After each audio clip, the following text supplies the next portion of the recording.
بسم اللہ الرحمن الرحیم الحمد للہ رب العالمین والصلاة والسلام علی سید الانبیاء والمرسلین وعلی آلہ وصحبہ واتباعہ وازواجہ وذریاتہ واہل بیتہ واہل طاعتہ اجمعین اما بعد۔ حضرت امام رضی اللہ تعالیٰ عنہ کے حالات پر کچھ گفتگو ہو رہی تھی، اسی میں ان کے علم فضائل و مناقب کو کل میں نے ذکر کیا تھا۔ اس کے بعد میں نے کہا تھا کہ آپ کا مسلک کیا ہے۔ یہ مسئلہ مسلم ہے کہ جب آدمی بڑا ہوتا ہے تو ہر ایک اس کو اپنی طرف کھینچنے کی کوشش کرتا ہے، ہر ایک یہ چاہتا ہے کہ یہ ہماری جماعت میں شریک ہو۔ لیکن ایک بات یاد رکھو، مسئلہ ہمیشہ مدلل بالدلائل ہوتا ہے، نہ کہ مدلل بالافراد ہوتا ہے۔ یہ اصول یاد رکھو۔ کسی بھی مسئلے میں اگر آپ کو اس مسئلے کو مضبوط بتانا ہے تو افراد کے ذریعے سے نہیں، وہ مسئلہ دلائل کے ذریعے سے مضبوط ہوتا ہے۔ افراد کے ذریعے سے تو آپ 200 افراد کو پیسے دے کر بھی جمع کر سکتے ہیں کہ یہ لوگ میری تائید کر رہے ہیں۔ مسئلہ مضبوط ہوتا ہے بالدلائل لا بالافراد۔ اسی لیے قاضی ابو الولید باجی مالکی رحمۃ اللہ علیہ کے زمانے میں ایک مسئلہ جب پیش آیا اور قاضی صاحب نے یوں فرمایا کہ نبی علیہ السلام نے حدیبیہ کے موقع پر اپنے ہاتھ سے لکھا تھا، تو وقت کے علماء نے آپ کی مخالفت کی اور آپ کے مقابلے میں دلیل پیش کی، ما كنت تتلو من کتاب ولا تخطه بیمینک اذا لارتاب المبطلون۔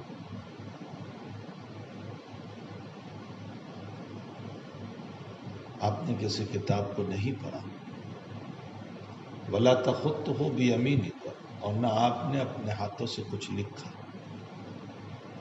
یہاں یمین کا تذکرہ ہے، معلوم ہوتا ہے افضل یہ ہے کہ انسان دائیں ہاتھ سے لکھے۔ قرآن کہہ رہا ہے ولا تخطه بیمینک، آپ نے اپنے دائیں ہاتھ سے کچھ نہیں لکھا، تو افضل یہ ہے کہ انسان دائیں ہاتھ سے لکھے، یمین ہو۔ لیکن میں ایسا ہوں، اس لیے کہ بچپن سے میری کسی نے تربیت نہیں کی، تو میں بائیں ہاتھ سے لکھتا ہوں، ورنہ قرآن آیت سے یہ ثابت ہوتا ہے کہ دائیں ہاتھ سے لکھنا چاہیے، اس آیت سے یہ ثبوت ہے۔ اور ویسے آپ پڑھو گے کہ دائیں طرف کی فضیلت ہے، اسی لیے نماز کے بعد میں بھی دائیں طرف افضل ہے بائیں طرف کے مقابلے میں۔ اسی لیے نبی علیہ السلام فراغت صلاۃ پر دائیں طرف متوجہ ہوتے تھے اکثر، کبھی بائیں طرف بھی متوجہ ہوئے، کبھی سیدھے بھی رہے، اکثر آپ دائیں طرف۔ تو دایاں جو ہیں وہ افضل ہیں۔ آپ روایت میں آگے چل کر پڑھو گے کہ حضرت جب گنگا فرماتے تھے تو بھی دائیں طرف پہلے، جوتا پہننے میں بھی دائیں، ترجلہ و تنعلہ، تو دایاں افضل ہے۔ اور اصول یہ بتایا گیا ہے کہ ہر محتم بالشان کام، افضل کام دائیں طرف سے ہونا چاہیے، زینت والا کام بھی دائیں طرف سے ہونا چاہیے۔ جوتا پہننا زینت ہے تو دایاں قدم پہلے داخل کرو،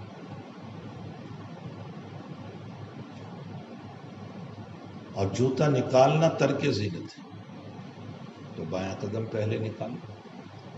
معلوم ہوتا ہے کہ محتم بالشان کام، اسی طرح زینت والے کام وہ دائیں طرف سے، اس کے مقابل بائیں۔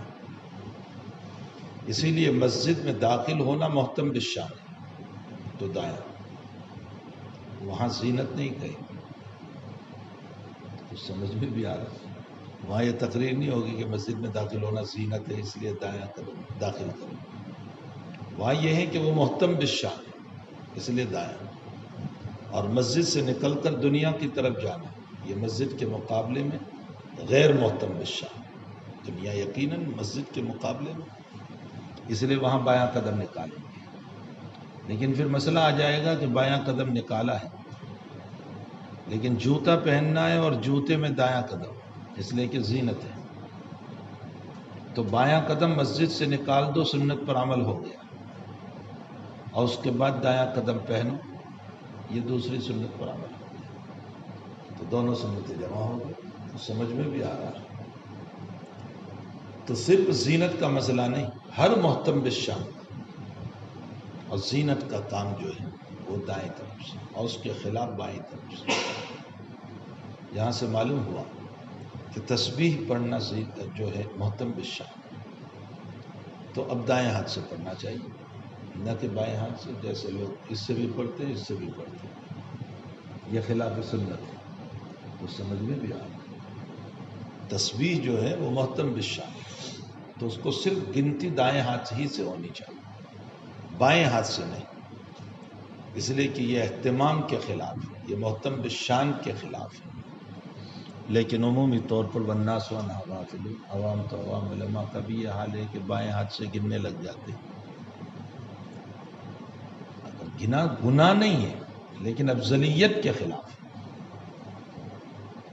بہرحال جب یہ قاضی ابو الولید باجی مالکی رحمۃ اللہ علیہ نے دعویٰ کیا کہ نبی علیہ السلام نے خود لکھا حدیبیہ کے موقع پہ، پورا خط نہیں، جو مضمون مٹانا تھا وہ مٹا کر دوسرا اس کی جگہ میں محمد ابن عبداللہ لکھا، یا اس کے علاوہ جو کچھ، یا آپ نے خود لکھا، اس پر زمانے کے علماء نے اشکال کیا۔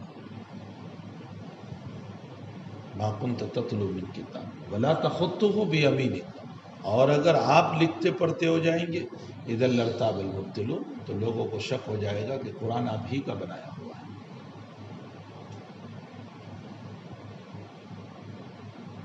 اس پر قاضی ابو الولید باجی مالکی رحمۃ اللہ علیہ نے اپنے وقت کے چند علماء کو اپنی تائیدات میں کھڑا کیا کہ یہ لوگ بھی کہتے ہیں، یہ لوگ بھی کہتے ہیں، یہ لوگ بھی کہتے ہیں۔ علامہ ابن دقیق العید رحمۃ اللہ علیہ، تقی الدین ابن دقیق العید کو، جو اسی وقت کے محقق عالم بہت بڑے، ان کے سامنے جب یہ مسئلہ پیش ہوا تو آپ نے فرمایا المسئلہ احوج بالدلائل لا بالافراد، مسئلہ محتاج ہے دلائل کا، افراد کا نہیں۔ اور آج کل تو افراد شماری ہی اگر کرنا جائے تو 500 روپے بہت مل جاتا، ڈھیر سارے جمع کر لو اپنے فیور میں۔ یہ ووٹنگ کے مسئلے کیا ہوتے ہیں؟ ووٹ جو دیے جاتے ہیں یہ گویا کہ آپ تائید کر رہے ہیں کہ آپ لائق ہیں، تو یہ 500 روپے میں اور ایک بوتل شراب ہی میں تو بکتے ہیں، ورنہ دلائل کی بنیاد پر جو کھڑا ہے آیا وہ لائق ہے یا نہیں وہ دیکھ لو۔ تو مسئلہ معید ہوتا ہے دلائل سے، افراد سے نہیں۔ بہت سی مرتبہ ہم بھی یہ کہتے ہیں اس نے کہا، بھئی سب نے کہا، دلیل کیا ہے؟ بہرحال حضرت امام بخاری رضی اللہ تعالیٰ عنہ کے باب میں مسئلہ یہ ہے کہ آپ کس مسلک کے قائل تھے۔ اس سلسلے میں علماء نے مختلف باتیں لکھی۔ شیخ الاسلام ابن تیمیہ رحمۃ اللہ علیہ نے فتاوی ابن تیمیہ میں 3 جگہوں پر اس پر گفتگو کی۔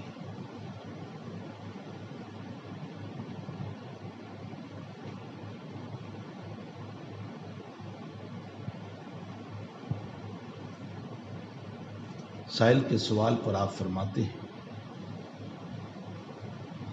اما البخاری و ابو داؤد فامامان فی الفقہ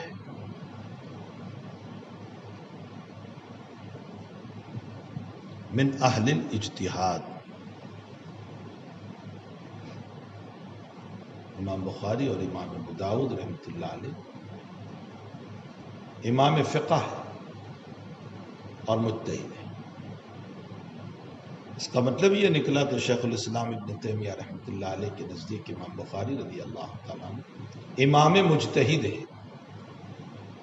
جیسے امام ابو حنیفہ امام مجتہد ہے، امام مالک و شافعی احمد مجتہد امام ہے، اسی طرح آپ بھی امام مجتہد ہیں۔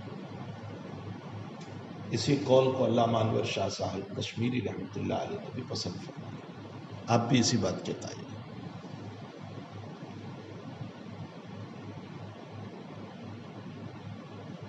اسی قول کو اختیار کیا ہے ابراہیم بن عبد اللطیف تھتوی رحمۃ اللہ علیہ، اسی قول کو اختیار فرمایا علامہ سخاوی رحمۃ اللہ علیہ، اسی قول کو پسند فرمایا بلکہ قائل ہوئے ہمارے حضرت شیخ مولانا محمد زکریا صاحب رحمۃ اللہ علیہ کہ امام بخاری رضی اللہ تعالیٰ عنہ امام مجتہد تھے۔ بھئی اگر آپ امام مجتہد تھے، جب اتنے سارے اکابر اس بات کے قائل ہیں، اور آپ کی کتاب کو دیکھنے سے اس کا پتہ بھی چلتا ہے کہ آپ امام مجتہد تھے، مسائل کا استنباط فرماتے ہیں، اسی لیے کتاب کے موضوع میں اس پر کچھ باتیں آئیں گی۔ اور جب امام مجتہد تھے تو پھر اس صورت میں اگر آپ نے کسی حدیث سے کسی مسئلے کا استنباط فرمایا، چاہے وہ ائمہ اربعہ کے خلاف کیوں نہ ہو، وہ آپ کی اپنی رائے ہوگی۔ جیسے ابو حنیفہ استنباط مسائل کر رہے ہیں، شافعی مالک و احمد کر رہے ہیں، آپ بھی استنباط مسائل فرما رہے ہیں، آپ کے نزدیک قرآن و حدیث کی روشنی میں جو مسئلہ ثابت ہوگا وہ آپ بیان فرمائیں گے۔ ٹھیک ہے، آپ کے مسلک پر اگر وہ قابل اشکال ہے تو آپ اس کو پیش کر سکتے ہیں، لیکن دلائل کی روشنی، مسلکی تعصب پر نہیں۔ آج کل مسلکی تعصب ہے، چاہے دلائل آپ کے پاس نہیں ہے لیکن کہتے ہیں ہمارے خلاف، رزم نہیں مانتے۔ مسلکی تعصب پر دلائل کے ذریعے سے آپ اپنے دلائل کو پیش کر دیں، وہ بھی تردید کا طریق وہ نہ ہو کہ ایک تقابل کی شکل ہو جائے۔ تردید کا طریق یہ ہوتا ہے کہ آپ اپنے دلائل کو پیش کر کے بتائیں ان دلائل کی بنیاد پر یہ ہمارا مسلک ہے۔ اب امام بخاری کے دلائل کی بنیاد پر وہ ان کا اپنا مسلک ہے۔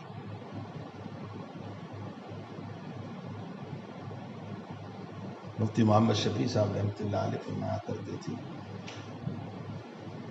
خود حنفی بنو، حدیث کو حنفی نہ بناؤ۔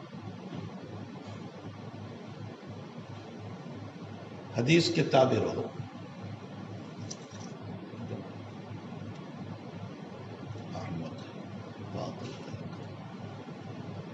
دیکھو وہ کام والے آئے گی، خود تو حنفی بنو لیکن حدیث کو حنفی نہ بناؤ، یعنی کھینچ تان کر بلا وجہ کے یہ دلیل ہماری ہے، اس طرح نہ کرو۔ تو مسلکی تعصب نہیں ہونا چاہیے، یہ بہت بری بات ہے۔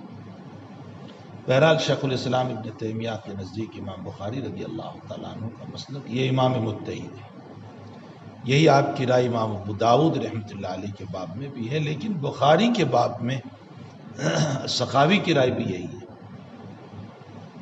اور علامہ تھتوی رحمۃ اللہ علیہ، انور شاہ کشمیری رحمۃ اللہ علیہ، شیخ زکریا رحمۃ اللہ علیہ، ان سب کی رائے یہی ہے کہ آپ امام مجتہد تھے۔ آگے ابن تیمیہ رحمۃ اللہ علیہ فرماتے ہیں، وَإِمَامُنَا مسلم رحمہ اللہ تعالی والترمذی والنسائی وابن ماجہ وابن خزیمہ وابو یعلا وبزار ہم علی مذہب اہل الحدیث، یہ سب کے سب مذہب اہل الحدیث پر ہے۔ اہل حدیث کا لفظ جب بولا جائے تو یہ اہل حدیث نہیں جو ہمارے وقت کے، یہ نہیں۔ اہل حدیث کا مطلب یہ ہوتا ہے کہ جو احادیث کے امام ہیں، مطلب یہ ہے کہ جو حدیث سامنے آئی ہے اس حدیث پر عمل کیا جائے، یہ ہے ہم اصحاب الحدیث۔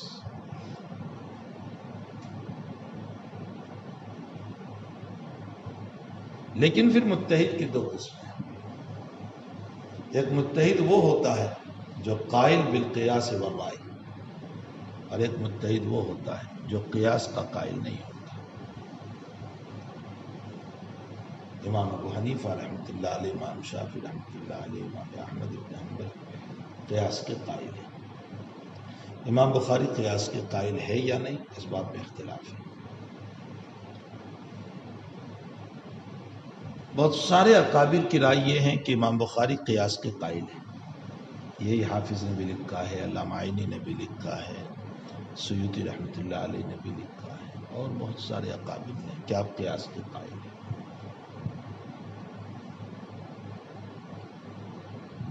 لیکن بعض اکابر کی رائے یہ ہے کہ آپ قیاس کے قائل نہیں ہیں۔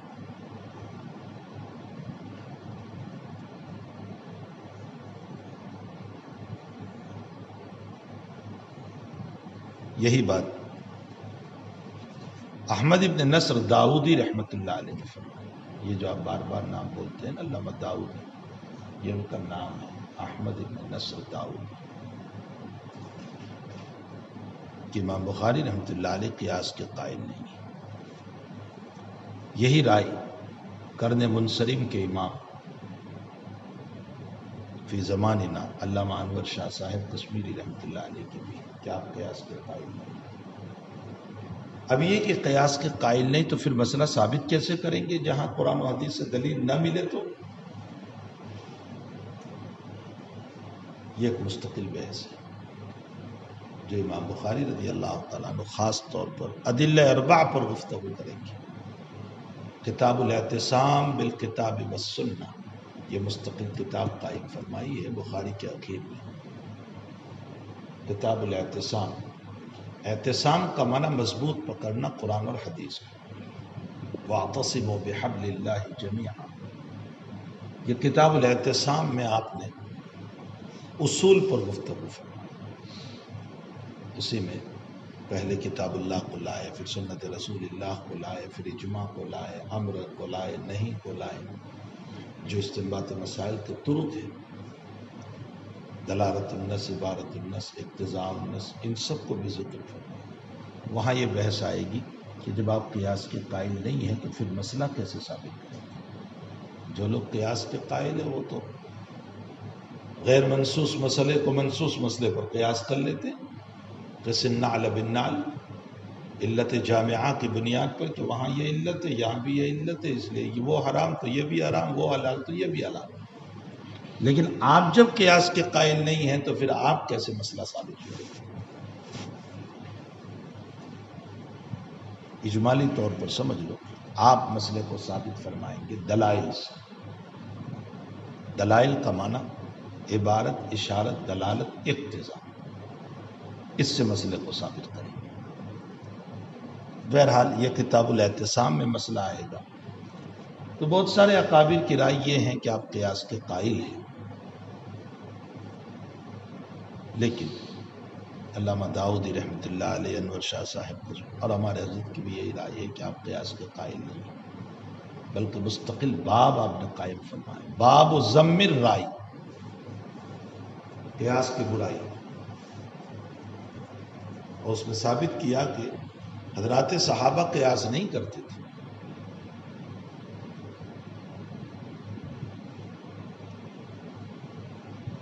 بقول ہمارے حضرت کے اصل میں جن شراح حدیث نے آپ کو قیاسی مانا، یعنی آپ قیاس کے قائل، اصل میں ان شراح نے، وہ شراح کسی نہ کسی امام کے مقلد ہیں، جیسے علامہ عینی رحمۃ اللہ علیہ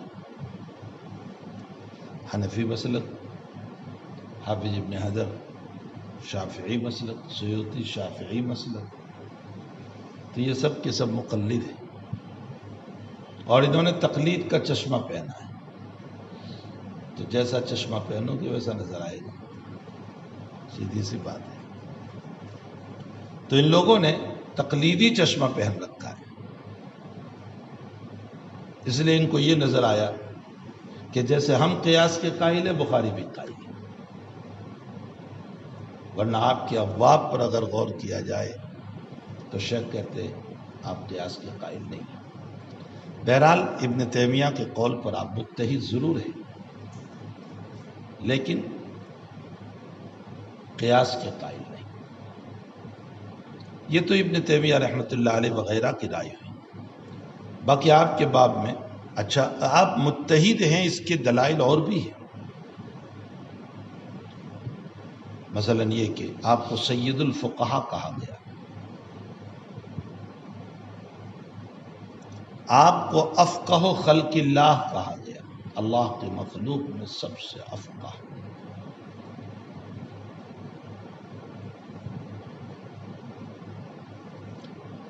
یہ تو ساری تقریر اس بات پر ہوئی کہ آپ متحد ہیں، لیکن بعضوں نے آپ کے مسلک پر اور بھی اقوال بیان فرمائے۔ مثلا حضرت شاہ ولی اللہ صاحب رحمۃ اللہ علیہ فرماتے ہیں کہ آپ امام منتسب الی الشافعی تھی۔ منتسب الی الشافعی کا مطلب یہ ہوتا ہے، انتساب کا معنی ہوتا ہے اصول میں کسی کے تابع ہو، فروع میں اس کے اپنے استنباطات ہو۔ اصول تو وہی امام کے لیں گے، لیکن پھر مسائل کا استنباط خود کریں گے۔ اس کو کہتے ہیں منتسب الی الشافعی۔ یہ شاہ ولی اللہ صاحب کی رائے ہے۔ علامہ ابن قیم رحمۃ اللہ علیہ فرماتے ہیں کہ آپ حنابلہ میں سے ہیں، اصحاب حنابلہ میں سے۔ علامہ قسطلانی رحمۃ اللہ علیہ فرماتے ہیں کہ جیسے امام مسلم وغیرہ اصحاب حدیث میں سے، آپ بھی اصحاب حدیث میں سے۔ علامہ تاج الدین سبکی رحمۃ اللہ علیہ نے کتاب لکھی ہے طبقات شافعیہ، اس میں امام بخاری رحمۃ اللہ علیہ کو شافعی بیان فرمایا کہ آپ شافعیہ میں سے تھے، اور دلیل یہ دے رہے کہ آپ حمیدی کے شاگرد ہیں۔ پہلی روایت حمیدی سے لیا، حمیدی کے شاگرد، اور حمیدی شافعی ہے، امام شافعی رحمۃ اللہ علیہ کے شاگرد ہے براہ راست، اس لیے آپ بھی شافعی۔ لیکن استاذ کے شافعی ہونے سے شاگرد کا شافعی ہونا لازم نہیں آتا۔ علامہ سیوطی رحمۃ اللہ علیہ نے بہت سارے اکابر احناف سے علم حاصل کیا۔ علامہ کافی جی رحمۃ اللہ علیہ جو ہے، جنہوں نے موضوع حدیث پر جو علامہ کرمانی نے بیان فرمایا، اس پر اشکال جو کیا تھا، یہ کافی جی حنفی ہے، اور بھی بہت سارے حنفی اساتذہ ہیں آپ کے، اس سے سیوطی کا حنفی ہونا کہاں لازم ہے؟ بلکہ مناقب ابی حنیفہ، تمییز الصحیفہ فی مناقب ابی حنیفہ، علامہ سیوطی نے مستقل امام ابو حنیفہ رحمۃ اللہ علیہ کے مناقب اور فضائل میں کتاب لکھی۔ اس کتاب کا نام ہے تمییز الصحیفہ فی مناقب ابی حنیفہ۔ تو اس سے آپ کا حنفی ہونا کہاں لازم ہے؟ اس لیے اگر حمیدی سے روایت لی ہے تو اس کا یہ مطلب نہیں ہے کہ آپ شافعی ہو گئے۔ لیکن بہرحال تاج الدین سبکی رحمۃ اللہ علیہ نے آپ کو طبقات شافعیہ میں شمار کیا، اور ائمہ کے مسالک کو بھی ساتھ ساتھ جان لو۔ حضرت امام مسلم رحمۃ اللہ علیہ کے باب میں ابن تیمیہ کی رائے میں ابھی اوپر پیش کر چکا، کان من اصحاب الحدیث، یہ اصحاب حدیث میں سے۔ حضرت شاہ ولی اللہ صاحب رحمۃ اللہ علیہ کی رائے یہ ہے کہ امام مسلم رحمۃ اللہ علیہ منتسب الی الشافعی ہے۔ علامہ ابراہیم بن عبد اللطیف تھتوی رحمۃ اللہ علیہ، جنہوں نے مستقلاً اکابر کے مسلک پر کلام فرمایا، انہوں نے لکھا ہے کہ امام مسلم رحمۃ اللہ علیہ مسلک مالکیت سے تعلق رکھتے ہیں۔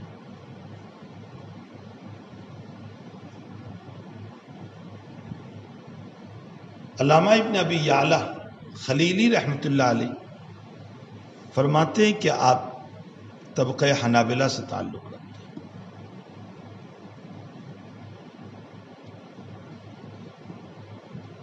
امام حاکم رحمۃ اللہ علیہ نے بھی امام مسلم کے باب میں وہی بات ذکر فرمائی جو ابن تیمیہ نے کہی، من اصحاب الحدیث، آپ اصحاب حدیث میں سے۔ امام ابو داؤد رحمۃ اللہ علیہ کا مسلک، امام ابو داؤد رحمۃ اللہ علیہ کے باب میں تاج الدین سبکی رحمۃ اللہ علیہ تو فرماتے ہیں کہ آپ مسلک شافعی تھے۔ شاہ ولی اللہ صاحب رحمۃ اللہ علیہ فرماتے ہیں کہ آپ منتسب الی احمد و اسحاق تھے، یعنی آپ اصول میں امام احمد ابن حنبل رحمۃ اللہ علیہ اور اسحاق ابن راہویہ رحمۃ اللہ علیہ کے اصول کتابیں تھیں۔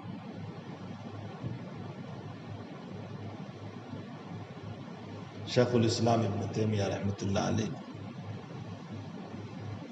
آپ کو اصحاب حدیث متحد، امام متحد کہا ہے، جیسا کہ شروع ہی میں نے کہا البخاری و ابو داؤد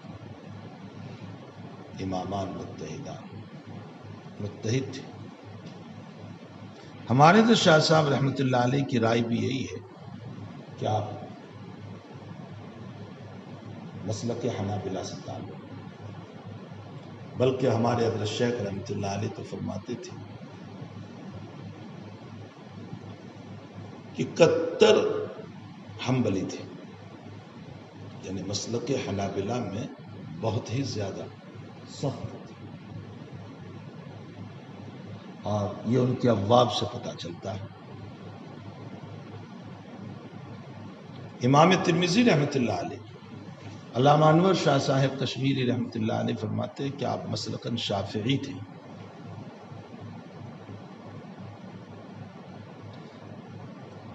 علامہ ابراہیم ابن عبد اللطیف رحمۃ اللہ علیہ نے آپ کو منتسب الی الشافعی بیان کیا۔ ایک تو شافعی ہونا اور ایک منتسب الی الشافعی۔ شافعی ہونے کا مطلب تو یہ ہے کہ اصول فروع سب میں، اور منتسب الی الشافعی کا مطلب اصول میں، فروع میں نہیں۔ اور شاہ ولی اللہ صاحب رحمۃ اللہ علیہ نے آپ کو منتسب الی احمد و اسحاق لکھا ہے۔ راجح بات یہی ہے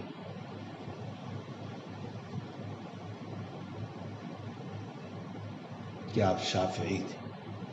امام ترمذی رحمۃ اللہ علیہ اصولاً و فروعاً دونوں طرف امام شافعی رحمۃ اللہ علیہ کے تابع تھے۔ حضرت الامام نسائی رحمۃ اللہ علیہ، علامہ ابن اسیر جزری رحمۃ اللہ علیہ فرماتے ہیں کہ آپ شافعی تھے۔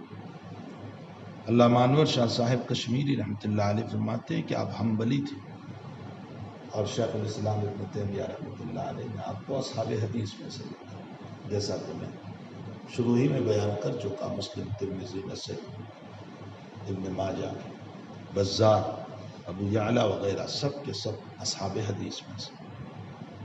علامہ ابن ماجہ رحمۃ اللہ علیہ،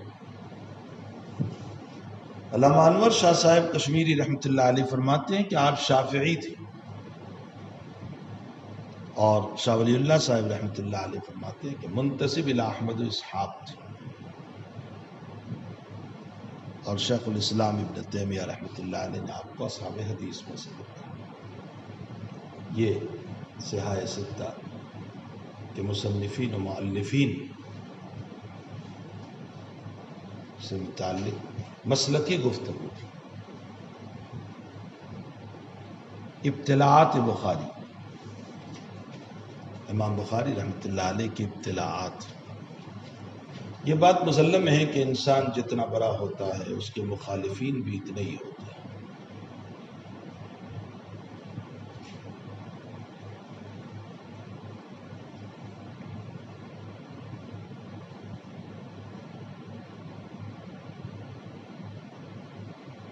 اکابر کی ساری زندگی جب ہم پڑھتے ہیں تو اسی طرح کی باتیں پائی جاتی ہیں۔ ایسے وقت میں صبر و ضبط سے کام لینا، تحمل اور بردباری سے کام لینا، رحمت و عنایت سے کام لینا، یہ بہت بڑی چیز ہے۔ سکون، خاموشی اور وقار سے کام لینا، اور اس کے مقابلے میں غیظ و غضب انتقام اور ماردھار یہ بدترین عمل ہے. میں آپ کو ایک مثال سے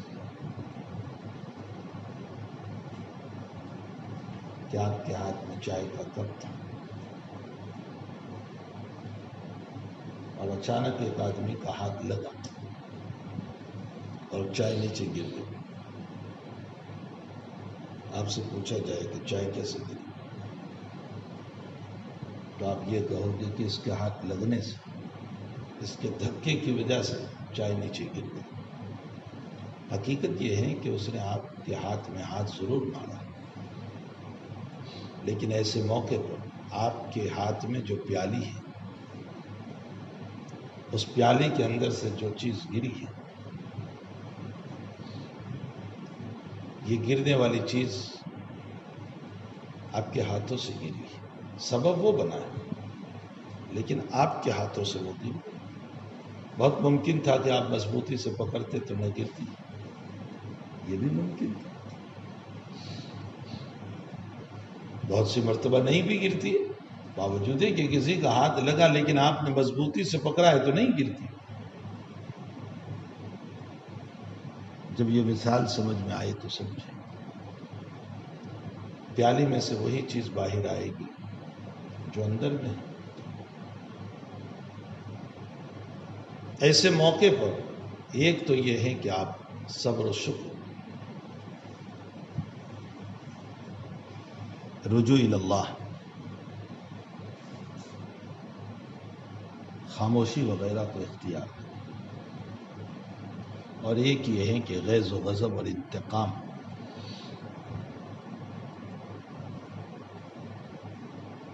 اگر غیظ و غضب اور انتقام کا مسئلہ ہوا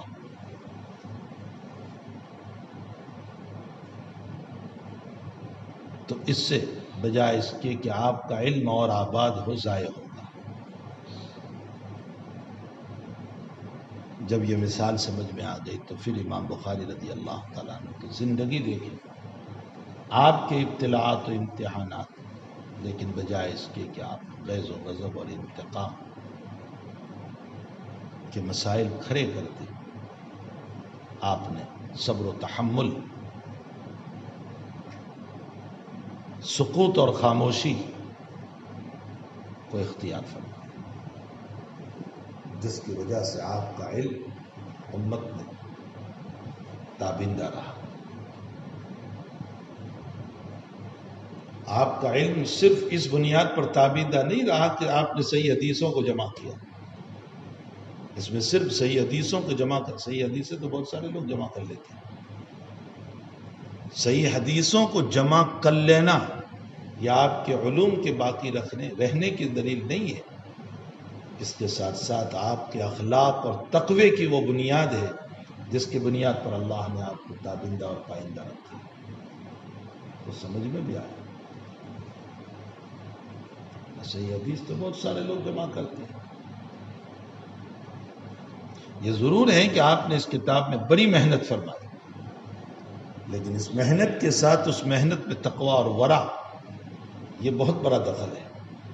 اور اسی بنیاد پر حق تعالیٰ نے آج 1200 سال ہو گئے پھر بھی آپ کے علوم کو زندہ رکھا. آپ کے علوم زندہ ہیں، گویا کہ آپ زندہ ہیں. آپ جسدن دنیا سے روانہ ہوئے، صفت علم کے اعتبار سے آپ بھی آج بھی زندہ ہیں، صفت تقوی کے اعتبار سے آج بھی زندہ ہیں. تو بہت ابتلاءات و آزمائشیں پیش آئی.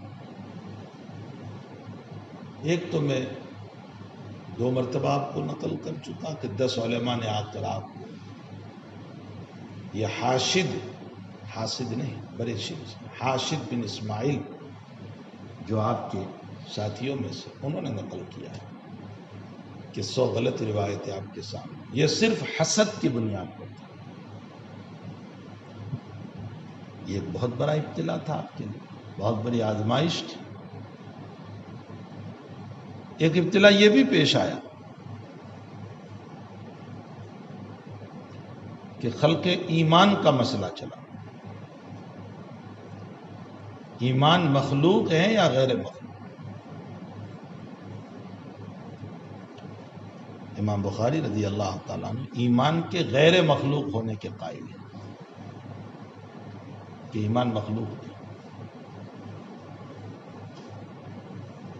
یہی مسلک ابو بکر ابن حازم رحمۃ اللہ علیہ کا بھی ہے.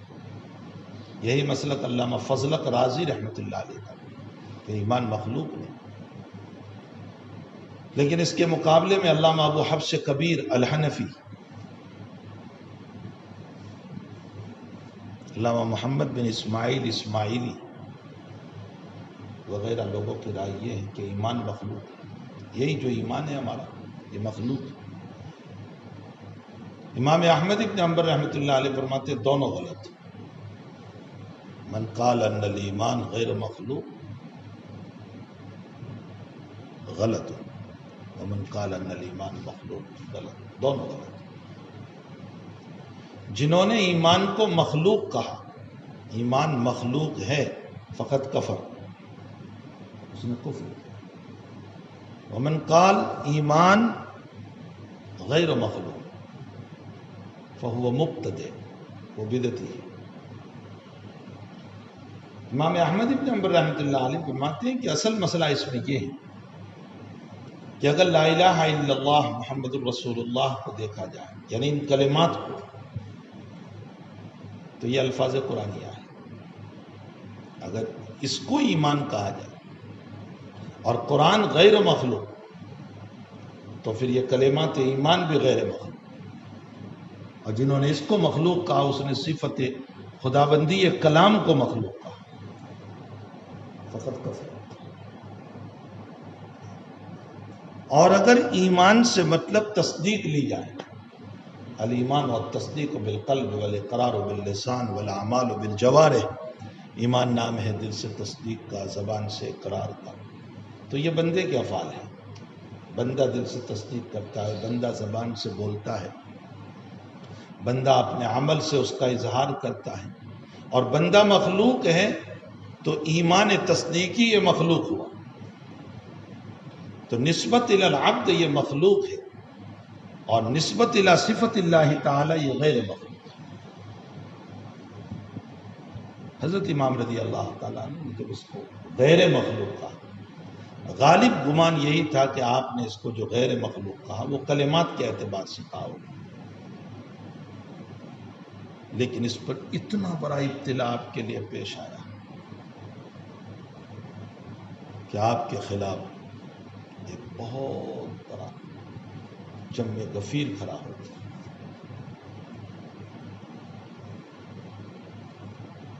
اور آپ کے خلاف پروپیگنڈا شروع کر دیا.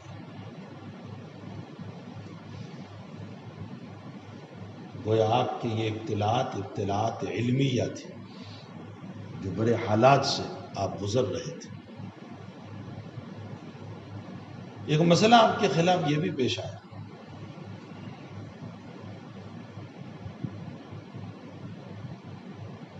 کہ آپ کے خلاف یہ نقل کیا جاتا ہے کہ آپ سے ایک مرتبہ مسئلہ پوچھا گیا کہ 2 بچوں نے ایک بکری کا دودھ پی لیا تو رضاعت ثابت ہوگی یا نہیں؟ تو آپ نے فرمایا رضاعت ثابت ہو جائے گی.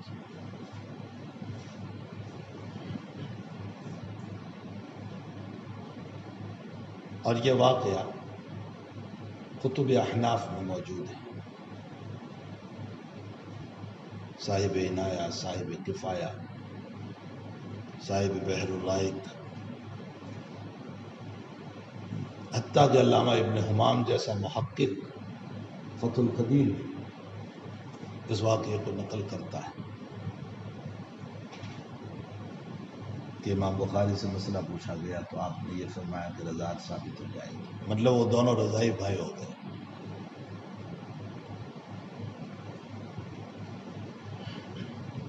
یہ واقعہ سب سے پہلے نقل کس نے کیا؟ علامہ سرخسی رحمۃ اللہ مبسوط میں نقل کیا. اور باب ہے باب الرضاعۃ من لبن الفحل، یہ باب ہے مبسوط کتاب الرضاعات میں. اس میں یہ واقعہ سرخسی رحمۃ اللہ علیہ نے نقل کیا. اصل میں علامہ سرخسی رحمۃ اللہ علیہ سے سہو قلم ہو گیا. ہو سکتا ہے آپ نے کسی سے متعلق یہ واقعہ پڑھا ہوگا، ہو سکتا ہے، ہم انکار نہیں کرتے، لیکن پھر آپ کے ذہن میں انتساب بخاری کی طرف ہو گیا اور آپ نے اپنی کتاب میں امام بخاری کی طرف یہ مسئلہ منسوخ کر دیا کہ آپ نے کہا ہے، اور سرخسی پر اعتماد کرتے ہوئے بعد والوں نے نقل کر دیا سارا۔ ہمارے حضرت نے اس پر بعد والوں کے لیے، سرخسی پر تو کچھ نہیں کہا، لیکن بعد والوں پر ایک لفظ تھا تھوڑا سا سخت ہے۔ شیخ نے کہا بعد والوں نے لذت ذہنی کے لیے اس بات کو نقل کر دیا اور تحقیق نہیں کی۔ لذت ذہنی کا مطلب یہ ہوتا ہے کہ کبھی کسی واقعے کو بیان کر کے اپنے ذہن کو خوش کرتے کہ واہ واہ ہم نے بھی اس کے خلاف بات کی، جیسے آج کل ہوتا ہے، کسی کے خلاف بات کرو تو اپنا ذہن خوش ہوتا ہے کہ ماشاءاللہ ہم نے بھی ان کی تردید کی، ہم نے بھی اس کے خلاف گفتگو کی۔ فرمایا سرخسی سے تو صحو قلم ہوا، لیکن بعد والوں نے لذت ذہنی کے لیے اپنی کتابوں میں اس کو نقل کر دیا، جبکہ اگر غور کیا جائے تو دلائل سے یہ ثابت ہوتا ہے کہ بخاری طرف یہ نسبت نہیں ہو سکتی۔ سب سے پہلی دلیل تو یہ ہے کہ آپ خود فرماتے ہیں کہ میں نے اپنی 16 سالہ عمر میں وقیع بن الجراح اور عبداللہ بن مبارک رحمۃ اللہ علیہ کی کتابوں کو پڑھ لیا اور احناف کی ساری کتابوں کو پڑھ لیا تھا۔ تو جب اتنی ساری کتابوں کو پڑھ لیا تو کیا آپ کو اتنا مسئلہ نہیں معلوم ہوگا کہ جانور سے رضاعت ثابت نہیں ہوتی؟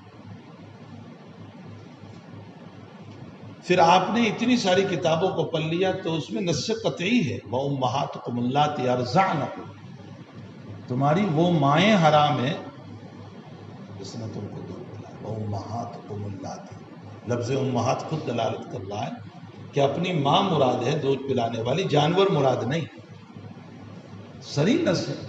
اور جب آپ اتنے سارے کتابیں پڑھ چکے ہیں تو کیا آپ کو اتنا سا مسئلہ نہیں معلوم؟ آپ کے سامنے یہ آیت تھی۔ دوسری سب سے بڑی دلیل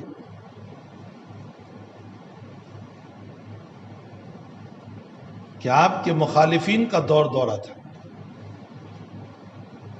حتیٰ کہ آپ کی اتنی سی بات پر بھی پکڑ کر لی کہ آپ ایک مجلس درس سے آئے اور آپ سے پوچھا کہ کتنی حدیثیں آپ نے پڑھی، تو آپ نے فرمایا اثنتین، تو قائل نے کہا لا حدیثین، اور یہ بھی محفوظ ہو گیا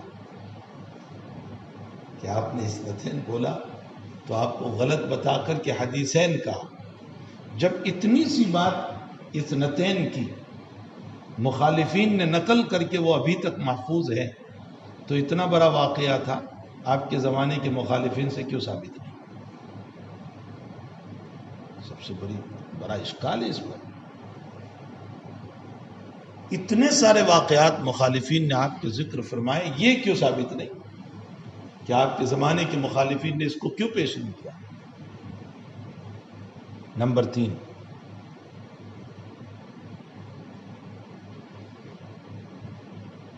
علامہ ابو بکر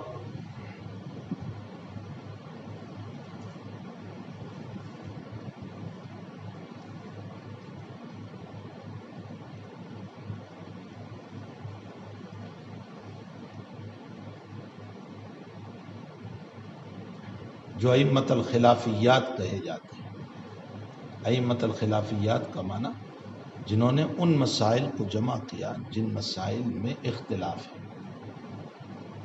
آپ کی کتاب ہے الاجماع،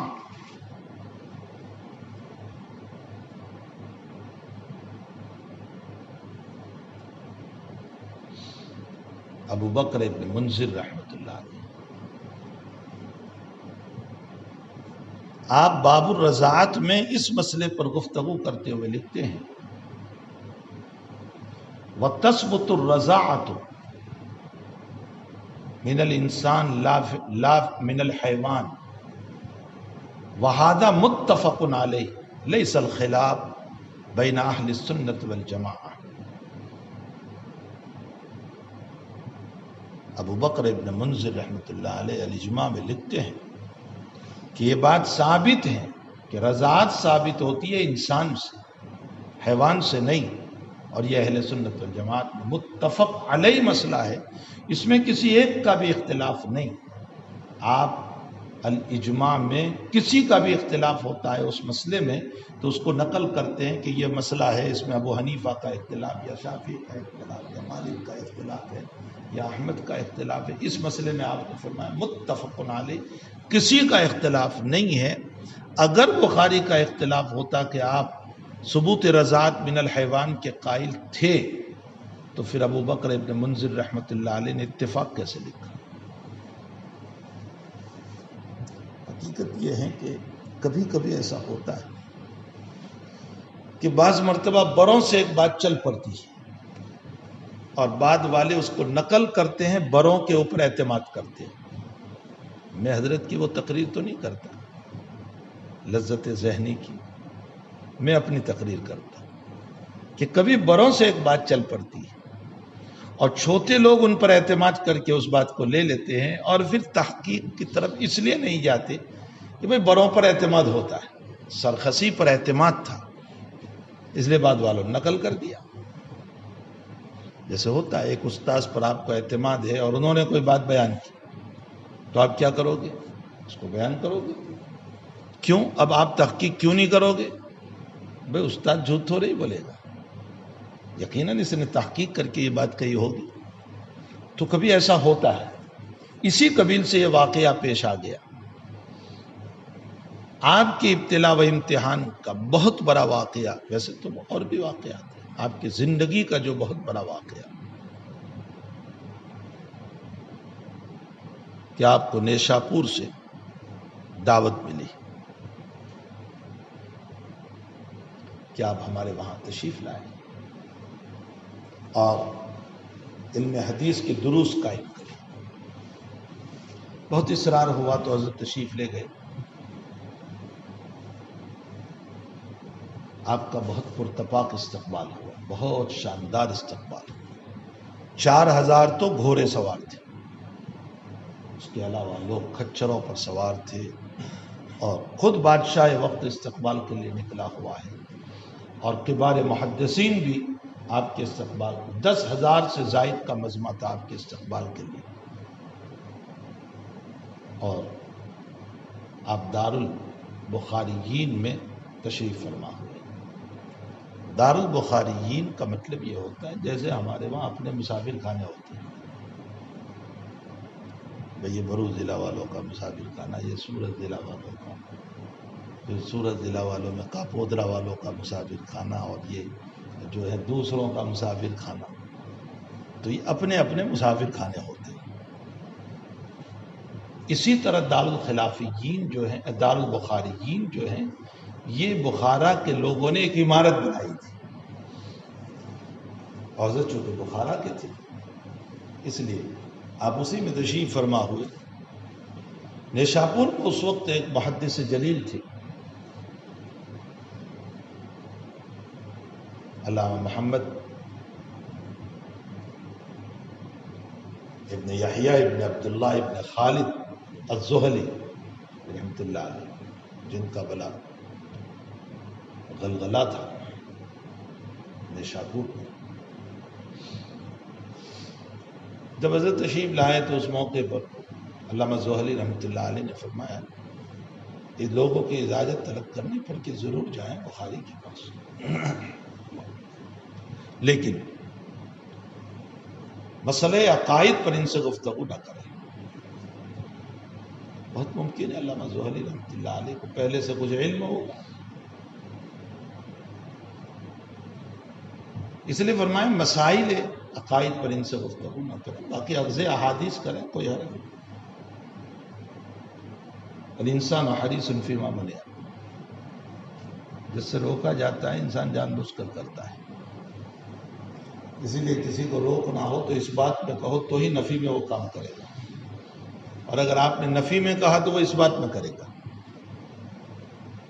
یہ انسان کا مزاج ہے۔ بس لوگوں نے جا کر، طلبہ نے جا کر امام بخاری رحمۃ اللہ علیہ سے مسائل عقائد پر گفتگو کرنا شروع کی۔ اس میں بار بار ایک سوال آپ کے سامنے یہ آیا کہ قرآن مخلوق ہے یا غیر مخلوق۔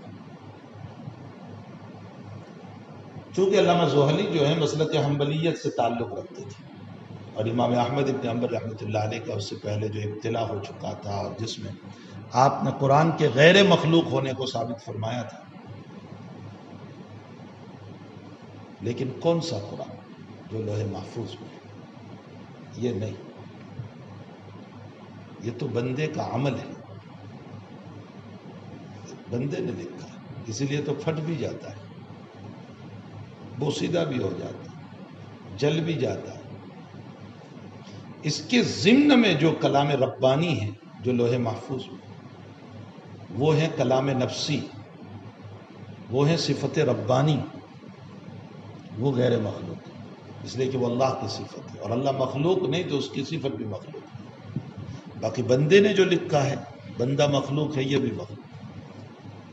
تو چونکہ امام احمد کا ابتلا پیش آیا تھا، اور معتزلہ کے خلاف، معتزلہ چونکہ اسی کلام نفسی کو مخلوق کہتے تھے، دلائل اپنی جگہ آئیں گے۔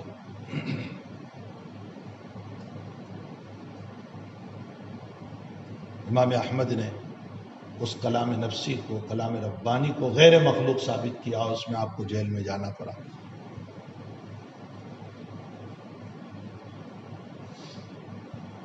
یہ لوگ چونکہ امام احمد کے قائل تھے،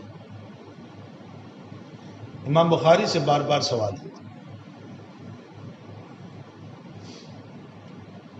حضرت نے کوئی جواب نہیں دیا، لیکن جب اصرار بہت ہوا تو آپ نے صرف اتنا جواب دیا: القرآن کلام اللہ تعالی غیر مخلوق وافعال العباد مخلوقۃ۔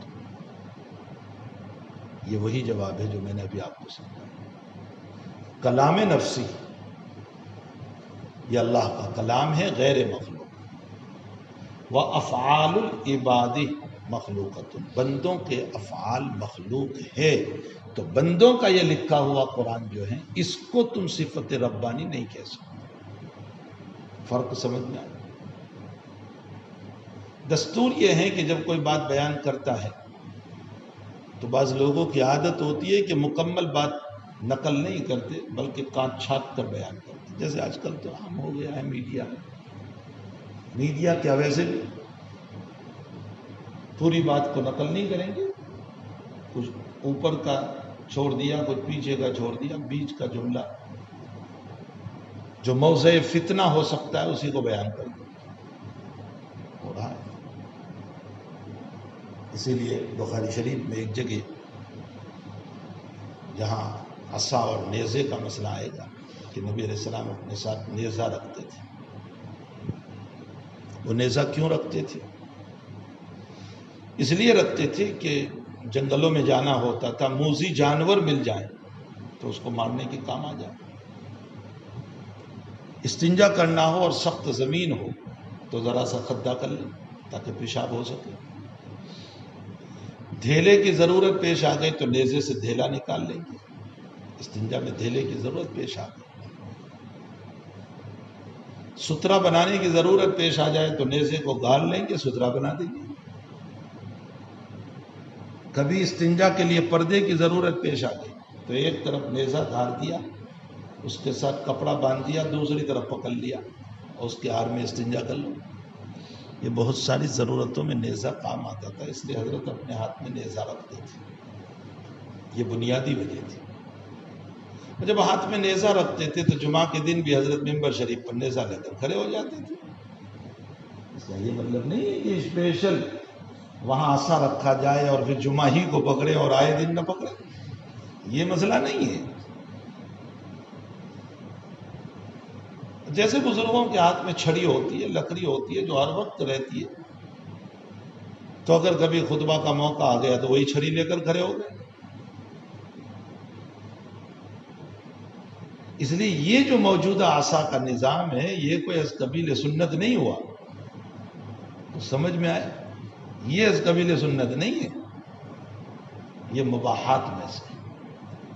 نبی علیہ السلام وہی نیزے کو پکڑ کے کھڑے ہوتے تھے. کم سے کم آپ نے جمعہ کے دن پکڑ لیا, باقی اس پر نہ خطبہ موقوف نہ جمعہ موقوف, کچھ نہیں. آپ نے نہ پکڑا تو حرج, پکڑا تو ٹھیک ہے. حضرت کی وجہ وہ تھی. اب یہ تفصیل ہی لوگ بیان نہیں کرتے تو ظاہر سی بات ہے عوام کو مسئلے کا پتہ ہی نہیں ہے, اس لیے عوام اشکال کرنے ہی والے ہیں کہ آپ نے ایسا نہیں پکڑا تو اب خطبہ نہیں ہوگا. آپ نے سمجھایا نہیں ان کو تو وہ اشکال کریں گے, اور موقع آئے تو آپ کی پٹائی بھی کریں گے دندے سے, اسی دندے سے ماریں گے جو وہاں رکھا ہوا ہے.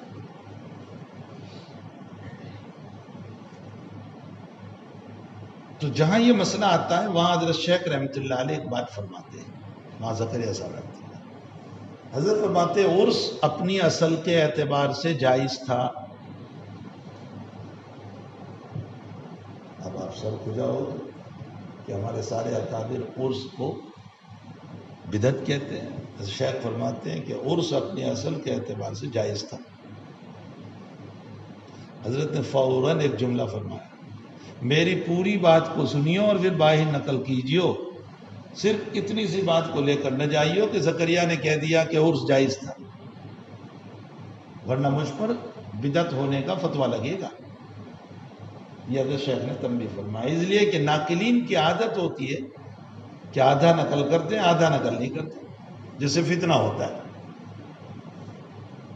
اسے بہت سارے واقعات ہیں.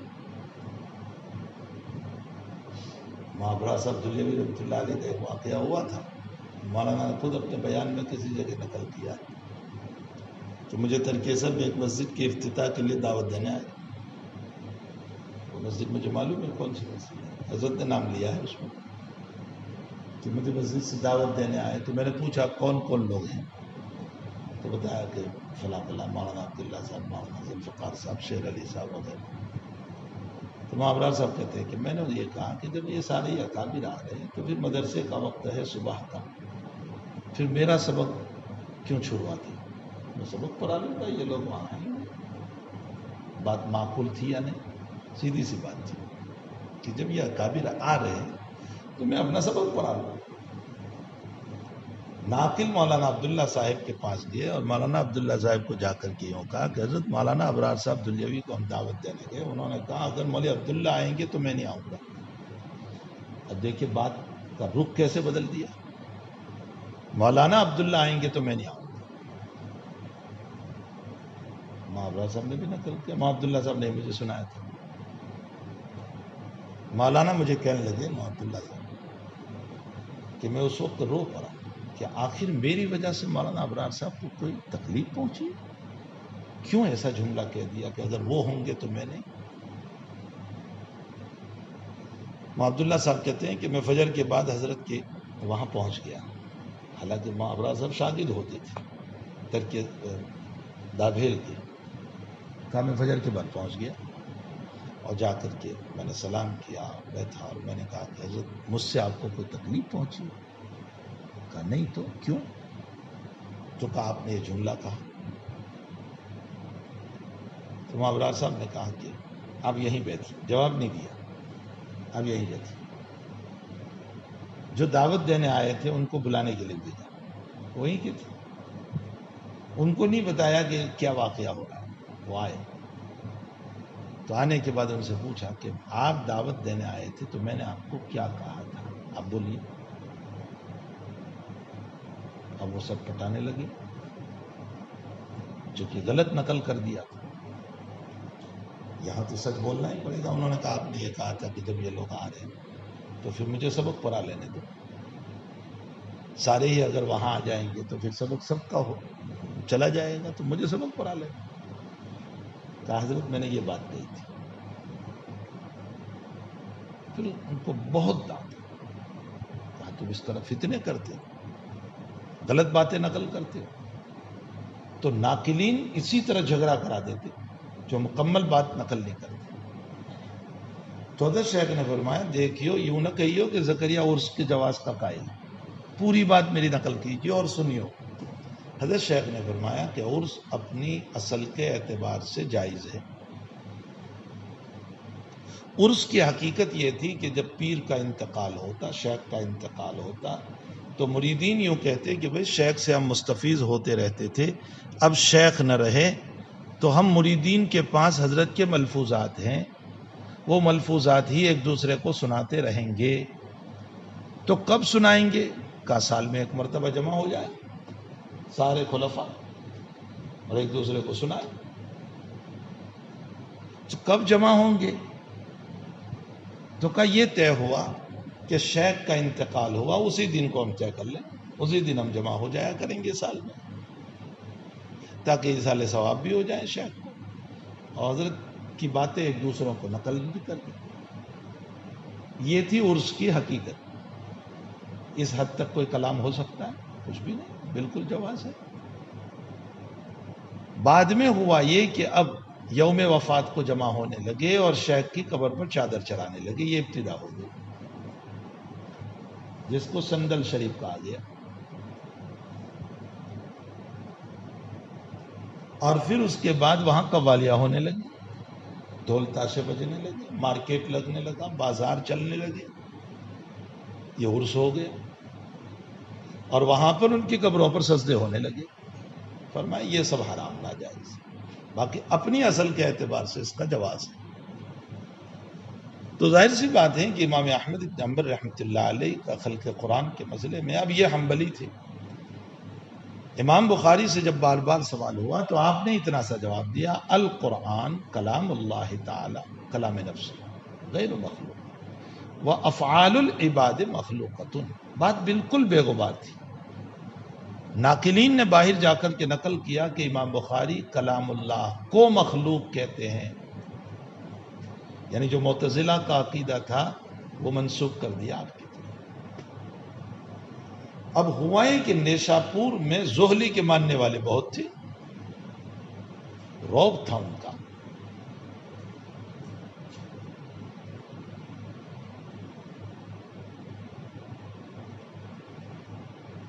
جس کی وجہ سے بہت بڑا طبقہ بخاری کے مخالف ہو گیا،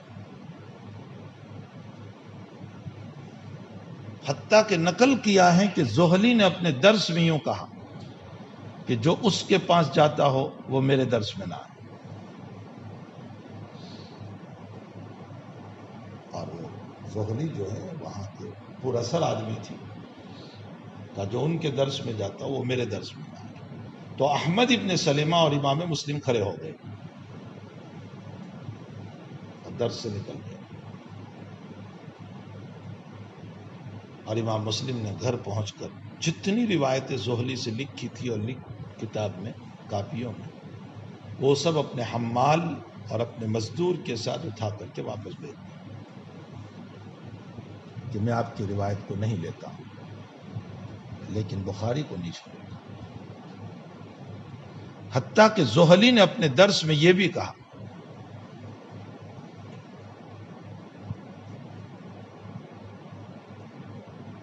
لا یسکننی وہذا الرجل فی ھذا البلد،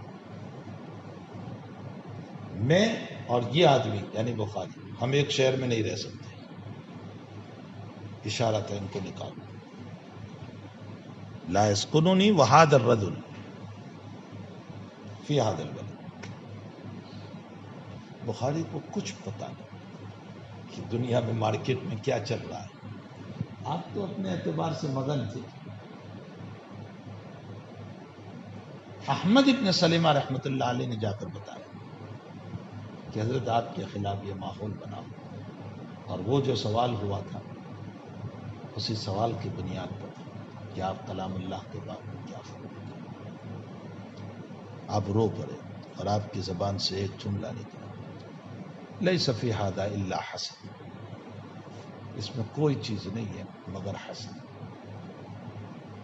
یعنی حسد کی بنیاد پر میرے ساتھ یہ معاملہ ہو رہا ہے، انا لا اسکن فی ھذا البلد، میں نہیں رہوں گا اس شہر میں چلا جاؤں گا۔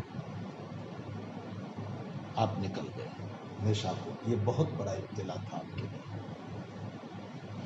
آپ جب چلے ہیں تو ماحول اتنا گرم تھا، اتنا گرم تھا، اتنا گرم تھا، اور زہلی کا اتنا رعب تھا کہ احمد ابن سلمہ اور امام مسلم کچھ چلے باہر تک چھوڑنے کے لیے، اور پھر واپس ہو گئے۔ اور تنے تنہا امام بخاری تشریف لے گئے۔ اب انداز لگائیں کہ اتنے بڑے محدث کے ساتھ کیسے حالات ہوئے ہوں۔ آپ بخارا پہنچے پھر اپنے وطن میں، تو وہاں یہی علامہ زوہلی رحمت اللہ علیہ کے قریبی رشتہ دار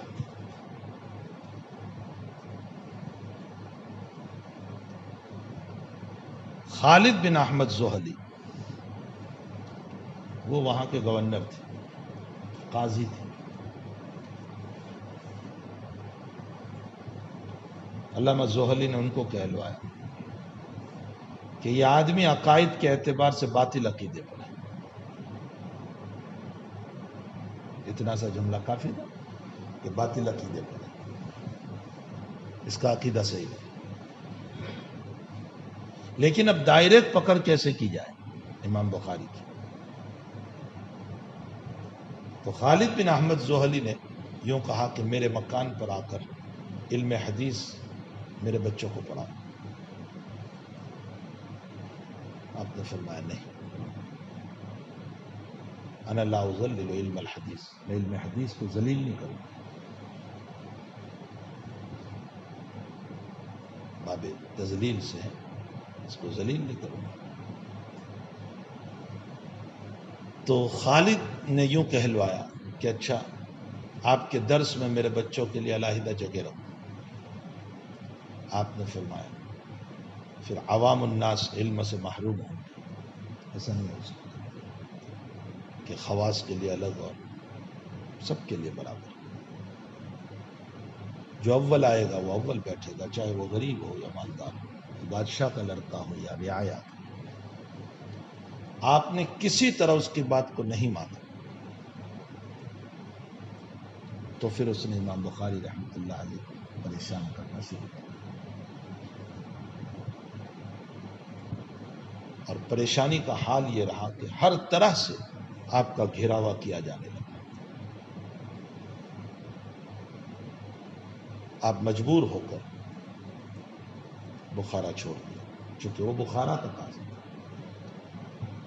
اور خرتنگ چلے گئے جو سمرقند سے قریباً 9 میل کے فاصلے پر ہے۔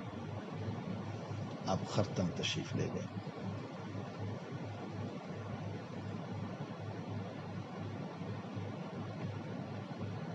وہاں آپ کے کچھ رشتہ دار تھے، ان رشتہ داروں کے وہاں جیسے ابو منصور غالب بن جبریل، یہ آپ کے رشتہ دار تھے، ان کے مکان پہ آپ نے قیام فرمایا۔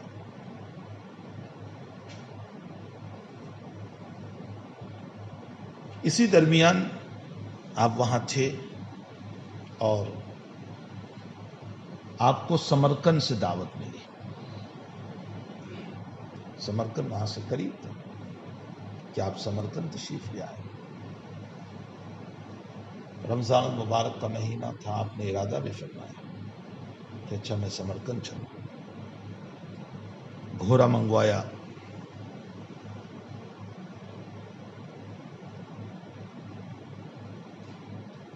سوار ہونے کی تیاری بھی آپ نے کی، اس کے بعد فرمایا کہ چھوڑ دو مجھے، اترو، فإن فی بدنی ضعف، میرے بدن میں بہت ضعف ہے، میں سواری نہیں کر سکتا۔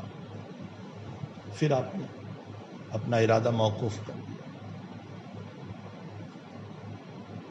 علامہ عبد القدوس بن عبد الجبار فرماتے ہیں کہ میں نے حضرت کو تہجد کے موقع پر، میں بالکل آپ کے قریب تھا، عبد القدوس بن جبار فرماتے، عبد الجبار فرماتے ہیں کہ میں آپ سے قریب تھا، آپ نے تہجد کے موقع پر ایک دعا فرمائی، اللہم انہ قد ضاقت علی الارض بما رحبت فاقبضنی، اے اللہ یہ زمین اپنی وسعت کے باوجود میرے لیے تنگ ہو گئی،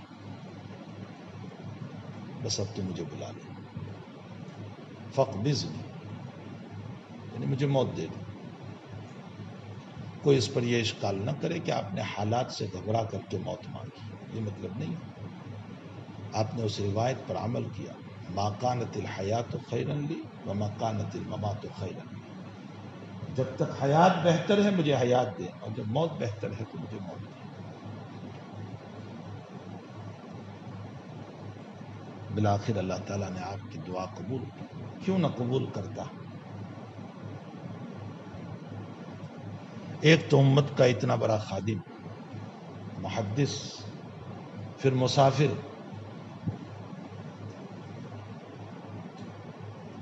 پھر مظلوم، اور 29 رمضان المبارک بعد المغرب عید کا چاند یعنی شوال کا چاند طلوع ہوا اور حضرت کی وفات ہو گئی بعد المغرب وفی قول بعد العشاء۔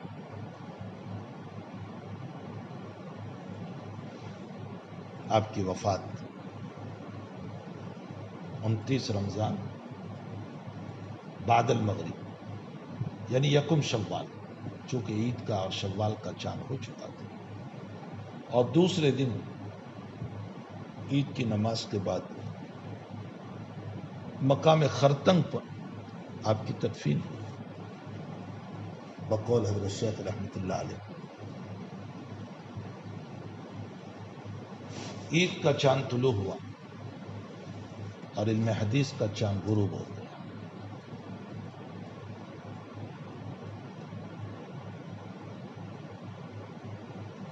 علامہ عبد الواحد ابن آدم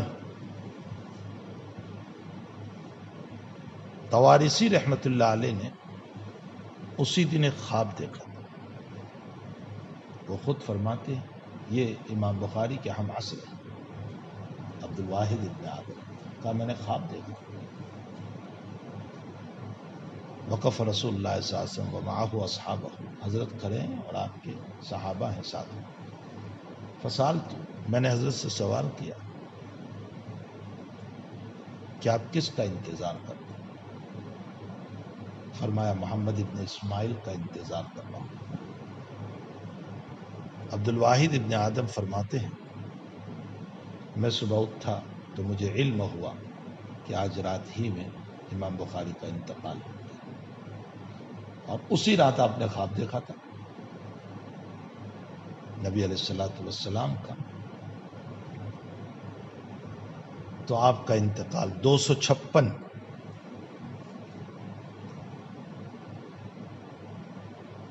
29 رمضان المبارک ختم ہو کر یکم شوال بعد المغرب آپ کا انتقال ہوا۔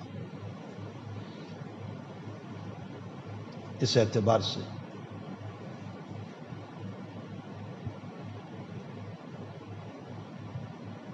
باسٹھ سال آپ نے عمر پائی، 13 دن کم، اس لیے کہ ادھر آپ 12-13 شوال کو پیدا ہوئے تھے۔ اس اعتبار سے شوال ہی میں آپ کی پیدائش ہے اور ادھر شوال ہی میں آپ کی وفات ہے، تو قریباً 12 یا 13 دن کم 62 سال کی عمر پائی۔ آپ کے حالات میں لکھا ہے کہ ایک بڑی مدت تک آپ کی قبر مبارک سے خوشبو آتی رہی۔ حقیقت یہ ہے کہ انسان کے اعمال کے اثرات زمین میں بھی ہوتے ہیں، اور یہ احادیث مبارکہ سے ثابت ہے۔ کسی زمین پر انسان کا نماز پڑھنا، اس زمین کی گواہی دینا، حضور پاک صلی اللہ علیہ وسلم نے بیان فرمایا۔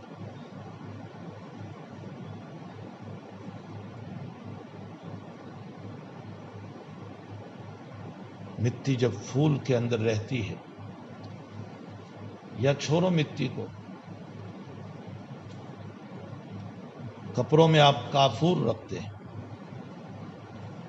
تو کپڑا جب کافور کی صحبت میں رہتا ہے تو کپڑوں میں خوشبو پیدا ہو جاتی ہے۔ یا وہاں سے موگرا اور گلاب کے پھول لے لو اور تھوڑی دیر کے لیے آپ کسی چیز میں رکھ دو، تو صحبت پھول پر اس کی خوشبو جب منتقل ہوتی ہے تو بھلا جن کا سینہ اور جن کا قلب اور جن کا جسد اطہر 62 سال تک اللہ اس کے رسول صلی اللہ علیہ وسلم کے عشق میں ڈوبا ہوا رہ کر اس کے دین کی خدمت کی، اس کے جسد کی خوشبو مٹی میں کیسے منتقل نہیں؟ 100% بات ہے۔ میں جب خود حاضر ہوا تو ہم مغرب کی نماز میں پہنچے وہاں، تو وہاں سیکیورٹی ہوتی ہے، پہلے مشین سے چیک کرتے پھر جانے دیتے۔ ہم مغرب کی نماز میں پہنچے اور نماز وہیں امام صاحب کے پیچھے پڑی، ضعیف تھے وہاں کے امام صاحب۔ پھر مصافحہ کیا، پھر ہم نے ان سے کہا کہ ہم ہندوستان سے آئے ہوئے ہیں، صرف حضرت امام بخاری رضی اللہ تعالیٰ عنہ قبر مبارک کی زیارت کے لیے ہماری یہاں حاضری ہوئی۔ تو قبر 2 ہے، نیچے اصل قبر ہے اور اوپر جو ہے نیچے گھڑا ہے زمین، وہاں اصل قبر ہے، اور اوپر آرٹیفیشل قبر ہے۔ سارے لوگ آرٹیفیشل قبر کو، نیچے کی قبر نہیں کھولتے، اصل جو ہے، جیسے ہمایوں کا مقبرہ آپ نے دیکھا ہوگا، نیچے اصل قبر ہے، اوپر جو لوگ جاتے ہیں وہ آرٹیفیشل ہے، مصنوعی ہے۔ تو امام صاحب کو کچھ محبت ہو گئی ہم سے، ہم نے جب کچھ باتیں بیان کی ان سے، تو انہوں نے اپنے شاگرد سے چابی منگوائی نیچے اصل قبر کی، اور امام صاحب خود چلے ہمارے ساتھ۔ تو ان کے ساتھ ان کے 40-50 شاگرد تھے، وہ بھی سب آئے۔ میرے ساتھ میرے رفقا تھے، نیچے اصل قبر پر لے گئے، پکی قبر ہے، اوپر بہت اعلیٰ قسم نے ہلکی قسم کی چادر تھی، بس میں جا کر قبر سے لپٹ پڑا،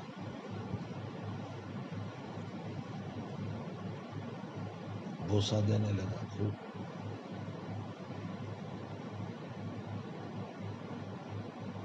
بہت دیر تک ہم بیٹھے رہے حضرت کے قدموں میں،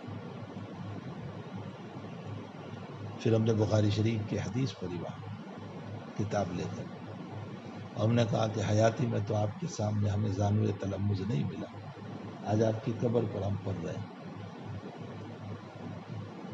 تو عجیب و غریب خوشبو تھی وہاں۔ تو ہم نے امام صاحب سے کہا کہ کیا یہاں کوئی خوشبو آپ چھڑکتے ہیں؟ انہوں نے کہا نہیں، ہم کوئی خوشبو نہیں چھڑکتے، اسی طرح اس کمرے میں خوشبو آتی رہتی ہے۔ یہ آج 1200 سال کے بعد کا یہ واقعہ ہے۔ تو جب تدفین ہوئی ہوگی اس وقت تو کیا منظر ہوگا؟ دنیا حدیث کا جب اتنا بڑا امام ہے، آپ نے بہت ساری کتابیں تصنیف فرمائی،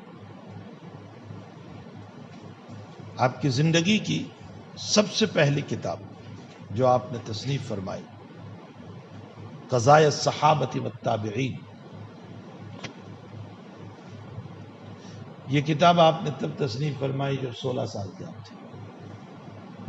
حضرات صحابہ اور حضرات تابعین کے فیصلے، قضائے الصحابۃ والتابعین، 16 سال کی عمر میں آپ نے یہ کتاب تصنیف فرمائی، جب تمہیں نعرہ باندھتے بھی نہیں آتا، تب حضرت نے یہ کتاب تصنیف فرمائی۔ اس کے علاوہ بھی حضرت کی بہت ساری تصنیفات ہیں۔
چلیے اس وقت نہیں ملے.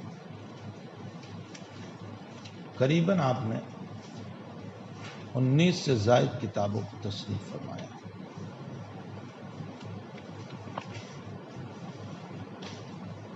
لیکن ان تمام کتابوں میں معرکۃ الآراء کتاب آپ کی، یہ الجامع جس کو بخاری شریف کہا جاتا ہے، یہ سب سے جامع کتاب ہے اور آپ کی زندگی کا بہت بڑا شاہکار ہے. یہاں تک کہ گفتگو حضرت امام بخاری رضی اللہ تعالیٰ عنہ کی حالات کے سلسلے میں تھی، بالفاظ دیگر مصنف کے سلسلے میں تھی. اس کے بعد اب کتاب کے سلسلے میں چند باتیں.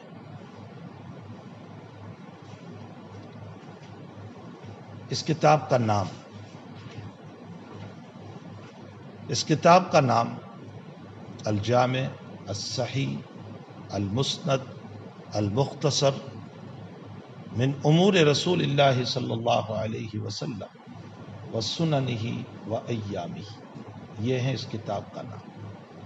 الجامع الصحیح، جامع اس کتاب کو کہتے ہیں جس میں 8 فنون کی باتوں کو، روایتوں کو جمع کیا گیا. عقائد، احکام، تفسیر، تاریخ، مناقب، رقاق، فتن، یہ 8 فنون کی روایتوں کو جس کتاب میں جمع کیا گیا. اور ایک فن آداب جس کو کتاب الادب کہا جاتا ہے.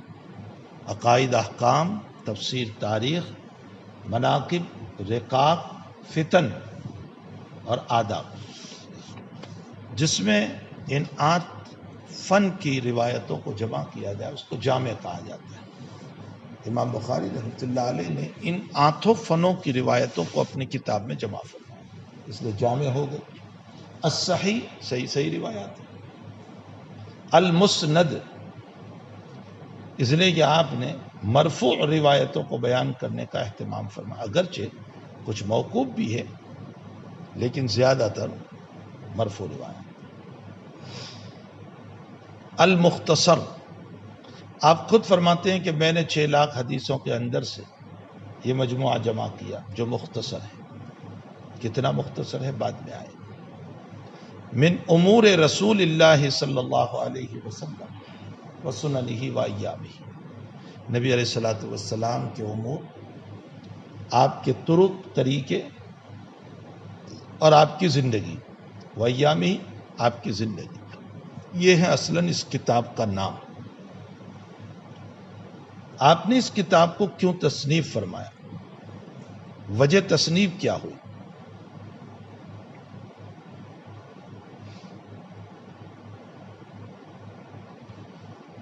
ایک قول تو یہ ہے کہ علامہ ابراہیم ابن معقل نصفی رحمۃ اللہ علیہ فرماتے ہیں کہ آپ کے استاد محترم اسحاق ابن راہویہ نے آپ کو یوں کہا: لو جمعتم کتابا مختصرا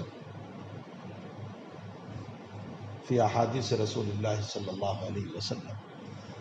امام بخاری سے کہا کہ اگر آپ احادیث رسول کو مختصر طور پر جمع کر لو تو اچھا ہوگا. آپ نے اپنے استاذ کی بات کو قبول فرمایا. دوسری ایک وجہ یہ بیان کی گئی کہ محمود ابن سلمان الفارسی رحمۃ اللہ علیہ فرماتے ہیں کہ امام بخاری نے ایک مرتبہ خواب دیکھا کہ آپ جسد اطہر صلی اللہ علیہ وسلم سے مکھیاں اڑا رہے. معبر سے تعبیر پوچھی تو یہ تعبیر دی گئی: انت تذب الکذب من جسد رسول اللہ صلی اللہ علیہ وسلم. آپ جسد رسول سے کذب کی مکھیوں کو ختم کریں گے، یعنی صحیح روایات کو پیش کریں گے اور غلط روایتوں کی تردید کریں گے. یہ تعبیر تھی اس کی. دونوں میں کوئی تعارض نہیں. ادھر استاد نے بھی کہا، ادھر خواب بھی دیکھا، جس کی بنیاد پر آپ نے اس کتاب کو تصنیف فرمایا۔ آپ نے یہ کتاب کتنی مدت میں تصنیف فرمائی؟ آپ نے اس سلسلے میں کوئی خاص بات ذکر نہیں فرمائی، اور یہ کتاب کب شروع فرمائی اور کب ختم فرمائی؟ آپ نے کوئی وضاحت نہیں فرمائی ہے کہ میں نے یہ کتاب کب شروع کی۔ بہت سارے محدثین لکھتے ہیں، شراح حدیث بھی لکھتے ہیں، آپ نے مشکات شریف ختم کی تو آخر میں لکھتے ہیں کہ آج فلاں تاریخ کو میں یہ کتاب ختم کر رہا ہوں۔ آپ نے کب ختم کی اور کب ابتدا کی آپ نے کچھ نہیں لکھا۔ البتہ قرائن سے علماء نے نکالا کہ یہ کتاب ختم ہوئی ہے 233 میں۔ وجہ اس کی یہ ہے کہ آپ نے اس کتاب کو تصنیف کرنے کے بعد اپنے 3 استاذوں کو پیش کیا۔ احمد ابن حنبل جن کی وفات 241، علی ابن مدینی جن کی وفات 233، اور یحییٰ ابن معین جن کی وفات 234، ان تینوں کو پیش کیا۔ ان میں علی ابن مدینی کی 233 ہے اور ان کے سامنے کتاب پیش کی ہے۔ اس کا مطلب یہ نکلا کہ 233 میں کتاب ختم ہوئی ہوگی تبھی تو پیش فرمائی۔ تو اس سے یہ تو ثابت ہو گیا کہ آپ نے اس کتاب کو 233 میں ختم فرمائی۔ اس قرینے سے یہ ثابت ہوا کہ آپ نے یہ کتاب 233 میں ختم فرمائی۔ علی ابن مدینی 233 نے، علی ابن مدینی 234 اور یحییٰ ابن معین 233۔ تو کم سے کم آپ نے 233 میں یہ کتاب ختم کی۔ آپ کا ایک ارشاد گرامی جو عبد الرحمن ابن رسائن رحمۃ اللہ علیہ نقل کرتے ہیں وہ یہ ہے، یہ دوسرا قرینہ کہ صنفت ھذا الکتاب،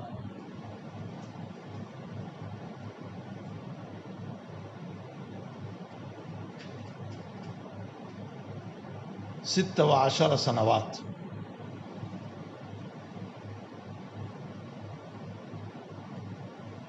میں نے اس کتاب کو 16 سال میں لکھی اور میں نے 6 لاکھ حدیثوں میں سے اس مجموعے کو منتخب کیا۔ یعنی مجھے 6 لاکھ حدیثیں یاد تھی، اس میں سے میں نے اس مجموعے کو منتخب کیا۔ تو اب ایک قرینہ سے تو یہ پتہ چلا کہ 233 میں ختم ہوئی۔ اب 233 سے 16 سال پیچھے آؤ،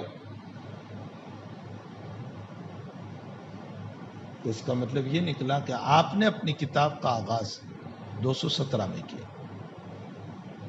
16 سال، جب آپ خود کہہ رہے ہیں کہ میں نے یہ کتاب 16 سال میں لکھی، اور تو قرینے سے یہ پتا چلا کہ 233 میں کم سے کم آپ کی کتاب، تبھی تو یحییٰ ابن معین کے سامنے پیش کرنا ہوا، ورنہ وہ تو 233 میں انتقال کر گئے تھے۔ تو اس کا مطلب 217 میں آپ نے اپنی کتاب کا آغاز فرمایا، اور اس وقت آپ کی عمر گرامی 217 میں 23 سال کی ہوگی۔ 194 میں پیدا ہوئے، 217 ملا لو، 23 سال ہوئے۔ تو آپ نے اپنی کتاب کا آغاز 23 سال میں فرمایا، 23 سال کی عمر میں، اور 233 میں ہم اس کو ختم مانتے ہیں 16 سال کے بعد۔ تو اس کا مطلب یہ نکلا کہ کتاب ختم ہوئی ہے تو آپ کی عمر گرامی 39 سال کی تھی، 40 میں ایک کم۔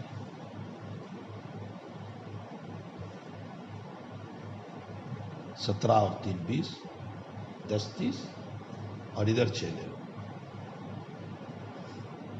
تو 39 سال کی عمر میں آپ کی کتاب ختم ہوئی، اور اس کے بعد سے لے کر 256 تک آپ پڑھاتے رہے اپنی کتاب۔ اس انداز سے یہ پتا چلا کہ آپ نے اپنی کتاب کا آغاز 217 میں فرمایا، 233 میں ختم فرمایا، اور آپ خود فرماتے ہیں کہ میں نے یہ کتاب 16 سال میں لکھی۔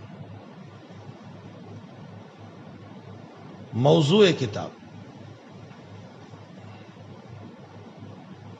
آپ نے جو یہ کتاب لکھی اس میں موضوع کس کو بنایا ہے؟ دو چیزوں کو موضوع بنایا: احادیث صحیحہ کو جمع کرنا، نمبر 1، اور نمبر 2 اس سے مسائل کا استنباط کرنا۔ استنباط مسائل و استنباط فقہ، ان دو باتوں کا اہتمام آپ نے اس کتاب میں فرمایا ہے۔ یہ ہے موضوع کتاب۔ اور چونکہ آپ نے روایتوں کے باب میں بڑی کڑی شرطیں لگائی ہیں، اور صحیح روایتوں سے مسائل کا اخذ کرنا یہ بڑا مشکل ہوتا ہے۔ ایک تو یہ ہے کہ حسن کی روایت پہ لے آؤ، اس سے مسائل کا استنباط کرو، جیسے امام ترمذی نے کیا، امام ابو داؤد نے کیا، امام نسائی نے کیا۔ یہ آسان ہے، آپ کو دلائل مل جائیں گی۔ درجہ حسن میں جاؤ گے تو دلائل مل جائے، لیکن یہاں کڑی شرطیں اور صحیح ترین روایت سے مسئلے کا استنباط کرنا، تو محدود دلائل سے استنباط مسائل، اب ان محدود دلائل سے استنباط مسائل، یہ مسئلہ بہت مشکل ہوتا ہے۔ لیکن امام بخاری رضی اللہ تعالیٰ عنہ، اگرچہ آپ کے پاس صحیح کا یہ ذخیرہ کم ہونے کے، آپ نے بے شمار مسائل کا استنباط فرمایا، جس سے آپ کی ذہانت کا پتہ چلتا ہے۔ بقول ہمارے حضرت کے، جیسے اللہ تعالیٰ نے انبیاء کو متبع اور منتخب بنا کر کے پیدا کیا تھا، اسی طرح اس امت میں صحیح کتاب کے مجموعے کو امت کے لیے بنانے میں آپ نے امام بخاری کا انتخاب فرمایا۔ یہ منتخب من اللہ ہے، اللہ کی طرف سے منتخب شدہ ہے آپ۔ اسی لیے کہا گیا فقہ البخاری فی تراجمہ، بخاری کا فہم، فقہ، سمجھ آپ کے تراجم میں۔ آپ انما الاعمال بالنیات کی روایت پوری بخاری میں 7 جگہ لائے، اور 7 جگہوں پر لا کر اسی ایک حدیث سے 7 مسائل کا استنباط فرمایا۔ اسی لیے بہت سارے لوگ کہتے ہیں بخاری میں تکرار ہے، تکرار نہیں ہے، اصل میں آپ کو صحیح روایت سے مسئلے کا استنباط کرنا ہے۔ تو آپ کا ذہن کبھی جاتا ہے کہ اس روایت سے یہ مسئلہ بھی ثابت ہوتا ہے، یہ بھی ثابت ہوتا ہے، یہ بھی ثابت ہوتا ہے، تو آپ ایک ہی روایت کو بار بار لاتے چلے گئے۔ انما الاعمال بالنیات کو آپ نے 7 جگہ پر پیش فرمایا۔ سب سے پہلے بخاری کی شروع ہی میں لے آئے، وہیں پر آئے گا باب کیف کان بدء الوحی، پھر کتاب الایمان میں بھی لے آئے، اور ایمان میں جا کر کے آپ نے یوں فرمایا کہ اس روایت کو کسی مخصوص مسئلے کے ساتھ نہ رکھیں، بلکہ اس روایت کا تعلق وضو سے بھی ہے، نماز سے بھی ہے، مسائل سے بھی ہے، معاشرت سے بھی ہے، اخلاقیات سے بھی ہے، سب سے۔ اور ہماری بحث انما الاعمال بالنیات پر صرف وضو ہی پر ہوتی ہے، سارا زور اسی پر چلتا ہے، وضو میں نیت ہے یا نہیں، بس اسی پر ساری بحث۔ گویا انما الاعمال بالنیات کا فرمان جو ہے وہ نبی علیہ السلام کا وضو ہی کے لیے ہوا تھا، اور حنفی شافعیہ کو لڑنے کے لیے ہوا۔ امام بخاری اس کو کتاب النکاح میں بھی لائیں گے، اسی روایت میں، اور نکاح کے مسئلے کو بھی مستنبط فرمائیں گے کہ اگر آپ نے اخلاص کے ساتھ اپنی بیوی کے ساتھ جو محبت کرنا چاہیے آپ نے کی ہے تو 22 ثواب ہے۔ تو 7 جگہوں پر اس روایت کو لا کر، یہی تو ہے فقہ البخاری فی تراجمہ، اسی کو کہتے ہیں۔ آپ کی فقہات کتاب الجنائز میں مسئلہ لے آئے اور تقریر رسول سے ثابت کیا کہ کفن بنانا اپنی حیاتی میں جائز ہے، یہ آپ کی فقہات ہے۔ آپ فقہ میں مسئلہ ضرور پڑھو گے، لیکن وہاں دلیل آپ کو صحیح نہیں ملے گی جو دلیل یہاں ملے گی، صحیح ترین دلیل۔ تو صحیح روایات سے استنباط مسائل، اسی لیے یہ ایک عبقری شخصیت ہے، منتخب من اللہ ہے، جس نے احادیث صحیحہ کا مجموعہ جمع کر کے استنباط مسائل فرمائے۔ تو کتاب کا موضوع جو ہے وہ احادیث صحیحہ کا جمع کرنا اور استنباط مسائل۔ آپ نے یہ کتاب کہاں تصنیف فرمائی؟ کس جگہ آپ نے تصنیف کی؟ اس سلسلے میں مختلف اقوال ملتے ہیں۔ ایک قول خود امام بخاری رضی اللہ تعالیٰ عنہ کا، جو ابن عدی رحمۃ اللہ علیہ نے نقل فرمایا، حول محمد بن اسماعیل تراجم جامع بین قبر رسول اللہ صلی اللہ علیہ وسلم و منبر رسول اللہ صلی اللہ علیہ وسلم وکان یصلی لترجمتہ۔ آپ کے اس جملے کا مطلب یہ نکلا کہ امام بخاری رضی اللہ تعالیٰ عنہ نے تراجم بخاری کو تحریر فرمایا منبر رسول اور قبر رسول صلی اللہ علیہ وسلم کے بیچ میں بیٹھ کر، اور منبر رسول اور قبر رسول کے بیچ کی جو جگہ ہے وہ روضۃ من ریاض الجنہ۔ اس کا مطلب روضۃ الجنہ کے اندر آپ نے ریاض الجنہ میں بیٹھ کر آپ نے تراجم کو تحریر فرمایا۔ وکان یصلی رکعتین لترجمہ، اور ہر ترجمے کے لیے آپ نے 2 رکعت پڑھی۔ ایک بات۔ دوسری بات، خود آپ فرماتے ہیں کہ اقمت بالبصرہ 5 سنوات، میں بصرہ میں 5 سال رہا۔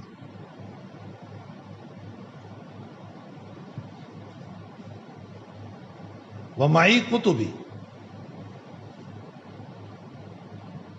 اصنفت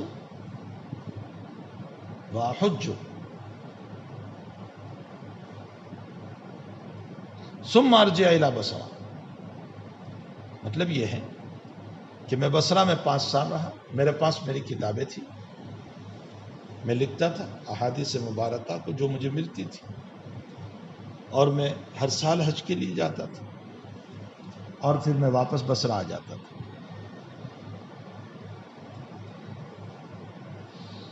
اس کا مطلب یہ نکلا کہ آپ نے ایک جگہ بیٹھ کر کتاب تصنیف نہیں فرمائی، بصرہ میں لکھی، مکے میں لکھی، مدینے میں لکھی، جہاں آپ کو روایات ملی وہاں آپ نے روایتوں کو لکھا۔ تیسرا جملہ جو آپ سے ملتا ہے وہ یہ ہے کہ صنفت کتابی الجامع فی مسجد حرام، میں نے اپنی کتاب الجامع کو مسجد حرام میں لکھا۔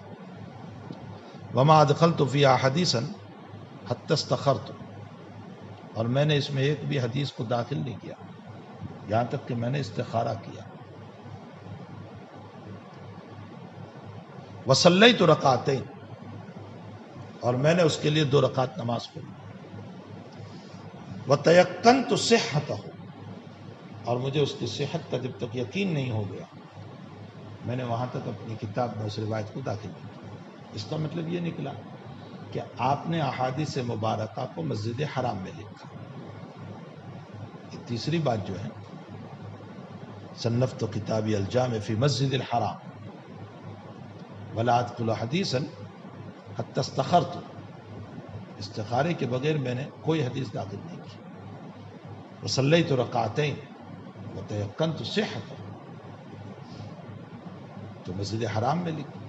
اب یہ تینوں باتوں کو اگر ملا لو تو سمجھ میں یوں آتا ہے کہ آپ نے ساری روایتوں کو جمع فرمایا سفر میں، جہاں آپ کو پتا چلتا کہ محدث ہیں وہاں پہنچ جاتے، ان کے پاس رہتے۔ بصرہ کا قیام آپ کا زیادہ رہا، جیسا 5 صلوات، اور آپ نے اپنے اکابر سے، اپنے زمانے کے اساتذہ سے روایتوں کو لیا اور لکھتے چلے گئے، کاپی میں جمع کرتے چلے گئے، اور جب بہت بڑا ذخیرہ جمع ہو گیا تو اس کے بعد آپ نے اپنی جامع لکھنے کا جب ارادہ فرمایا تو جتنی روایات آپ نے اساتذہ سے لی تھی، جس کی تعداد 6 لاکھ تھی، ان 6 لاکھ احادیث میں سے آپ نے ایک مجموعہ مسجد حرام میں بیٹھ کر لکھا، جس کی تعداد 7,000 سے زائد ہے، جس پر ابھی آگے بات آئے گی کہ کتنی روایات ہے اس کتاب میں۔ 7,275 مرفوع روایات ہیں، اس کے علاوہ موقوفات، تعلیقات وغیرہ ملا کر 9,000 سے کچھ زیادہ ہو جاتی ہے۔ تو 6 لاکھ کے مجموعہ میں سے جو اسفار میں جمع کیا تھا، مسجد حرام میں بیٹھ کر آپ نے انتخاب فرما کر 2 رکعت نماز پڑھی جیسا کہ آپ کا قول ہے، اور اس کے ساتھ ساتھ جب نماز پڑھیں گے تو اس کے لیے وضو بھی ہوگا.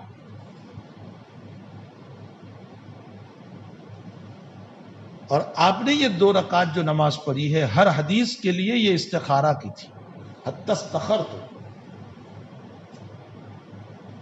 تو اصول، ضوابط، شرائط صحت کے وہ اپنی جگہ، لیکن اطمینان قلب اپنی جگہ.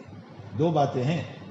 استخارہ کا معنی یہ نہیں ہے کہ سارے اصول کو ایک طرف رکھ دو، جو صحت کے اصول ہیں وہ سارے اصول اپنی جگہ.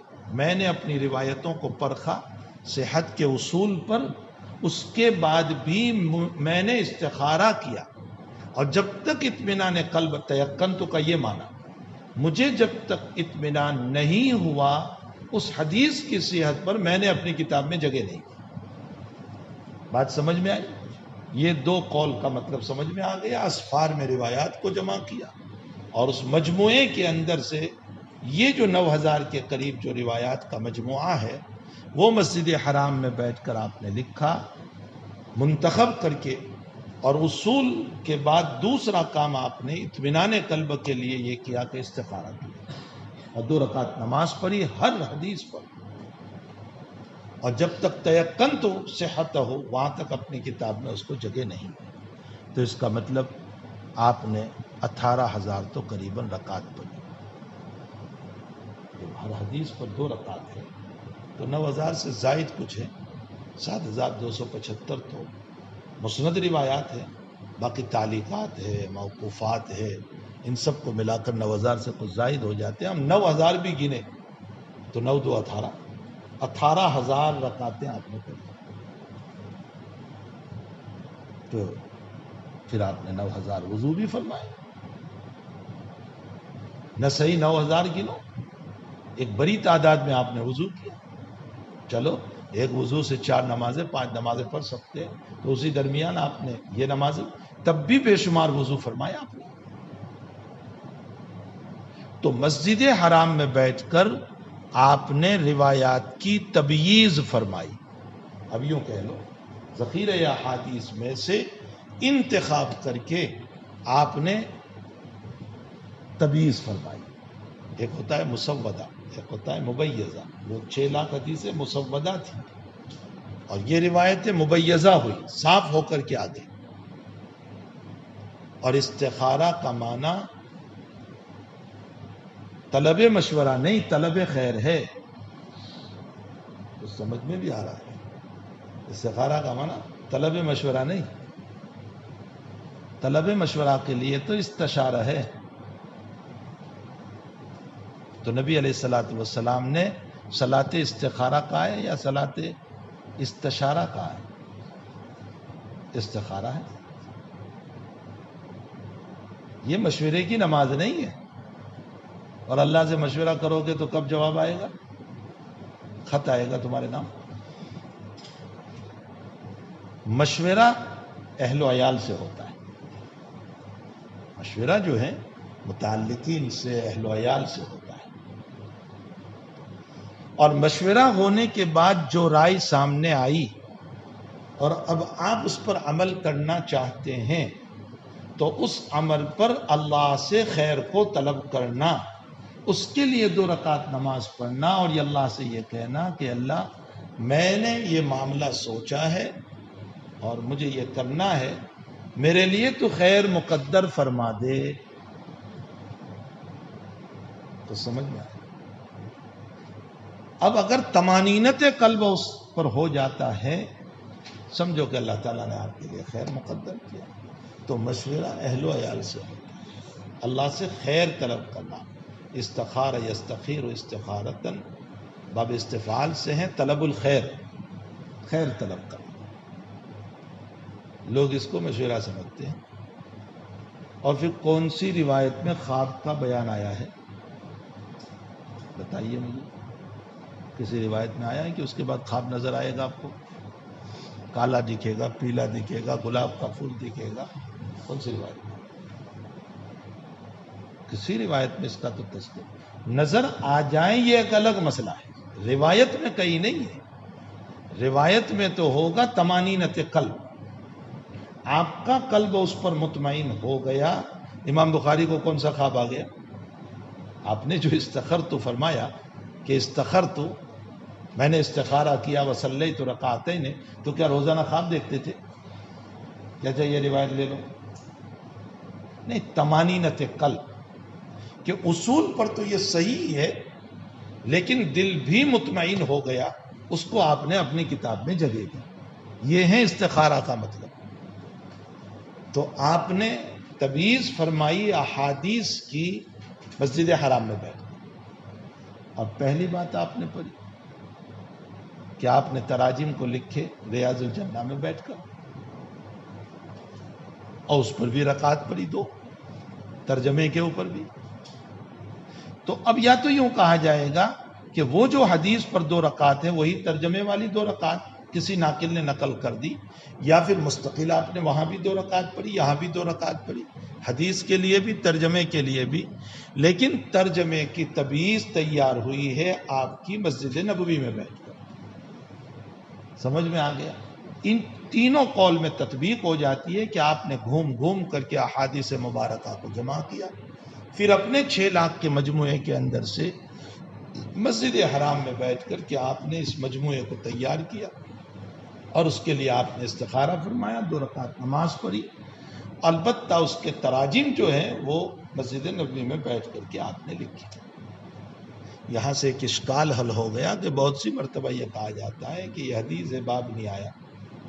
تو ظاہر سی بات ہے کہ آپ نے احادیث کو پہلے جمع کر لیا تھا اور آپ پھر ہر حدیث پر استنباط مسائل کرتے چلے جا رہے تھے. تو تراجم بعد میں آئے ہیں، اس لیے بعض جگہوں پر استنباط مسائل نہیں ہو سکا، آپ کا ذہن کسی مسئلے کی طرف متوجہ نہیں ہو سکا، تو وہ باب بلا ترجمہ آ گیا. اس پر مستقل تقریر آئے گی جو امام بخاری کے باب بلا تراجم ہے جس پر ترجمہ نہیں ہے. تو ایسا کیوں ہوا؟ وہاں ایک شرح ایک جواب یہ بھی دیتے کہ امام بخاری کو موقع نہیں ملا، لیکن یہ جواب محل نظر ہے، اس لیے کہ 40 سے لے کر 56 تک بخاری پڑھاتے رہے اور ہر جگہ یہ باب آتے تھے کہ آپ کو موقع ہی نہیں ملا 16 سال میں. ہاں یہ کہا جا سکتا ہے کہ تراجم کا استنباط چونکہ بعد میں ہوا تو آپ کا ذہن کسی مسئلے کی طرف وہاں سیاق نہیں کر سکا، اس لیے آپ نے وہاں اس باب کو بلا ترجمہ رکھا. واللہ سبحانہ و تعالی عالم. یہاں سے یہ بات معلوم ہو گئی کہ اس کتاب کو کس جگہ بیٹھ کر آپ نے لکھا ہے. تو کتاب کا نام اور اس کے ساتھ ساتھ وجہ تصنیف، پھر اس کتاب کا موضوع، اور موضوع کے ساتھ ساتھ بدایہ کب ہوئی نہایہ کب ہوئی، اور اس کے ساتھ اس کتاب کو آپ نے کہاں لکھا. واللہ سبحانہ.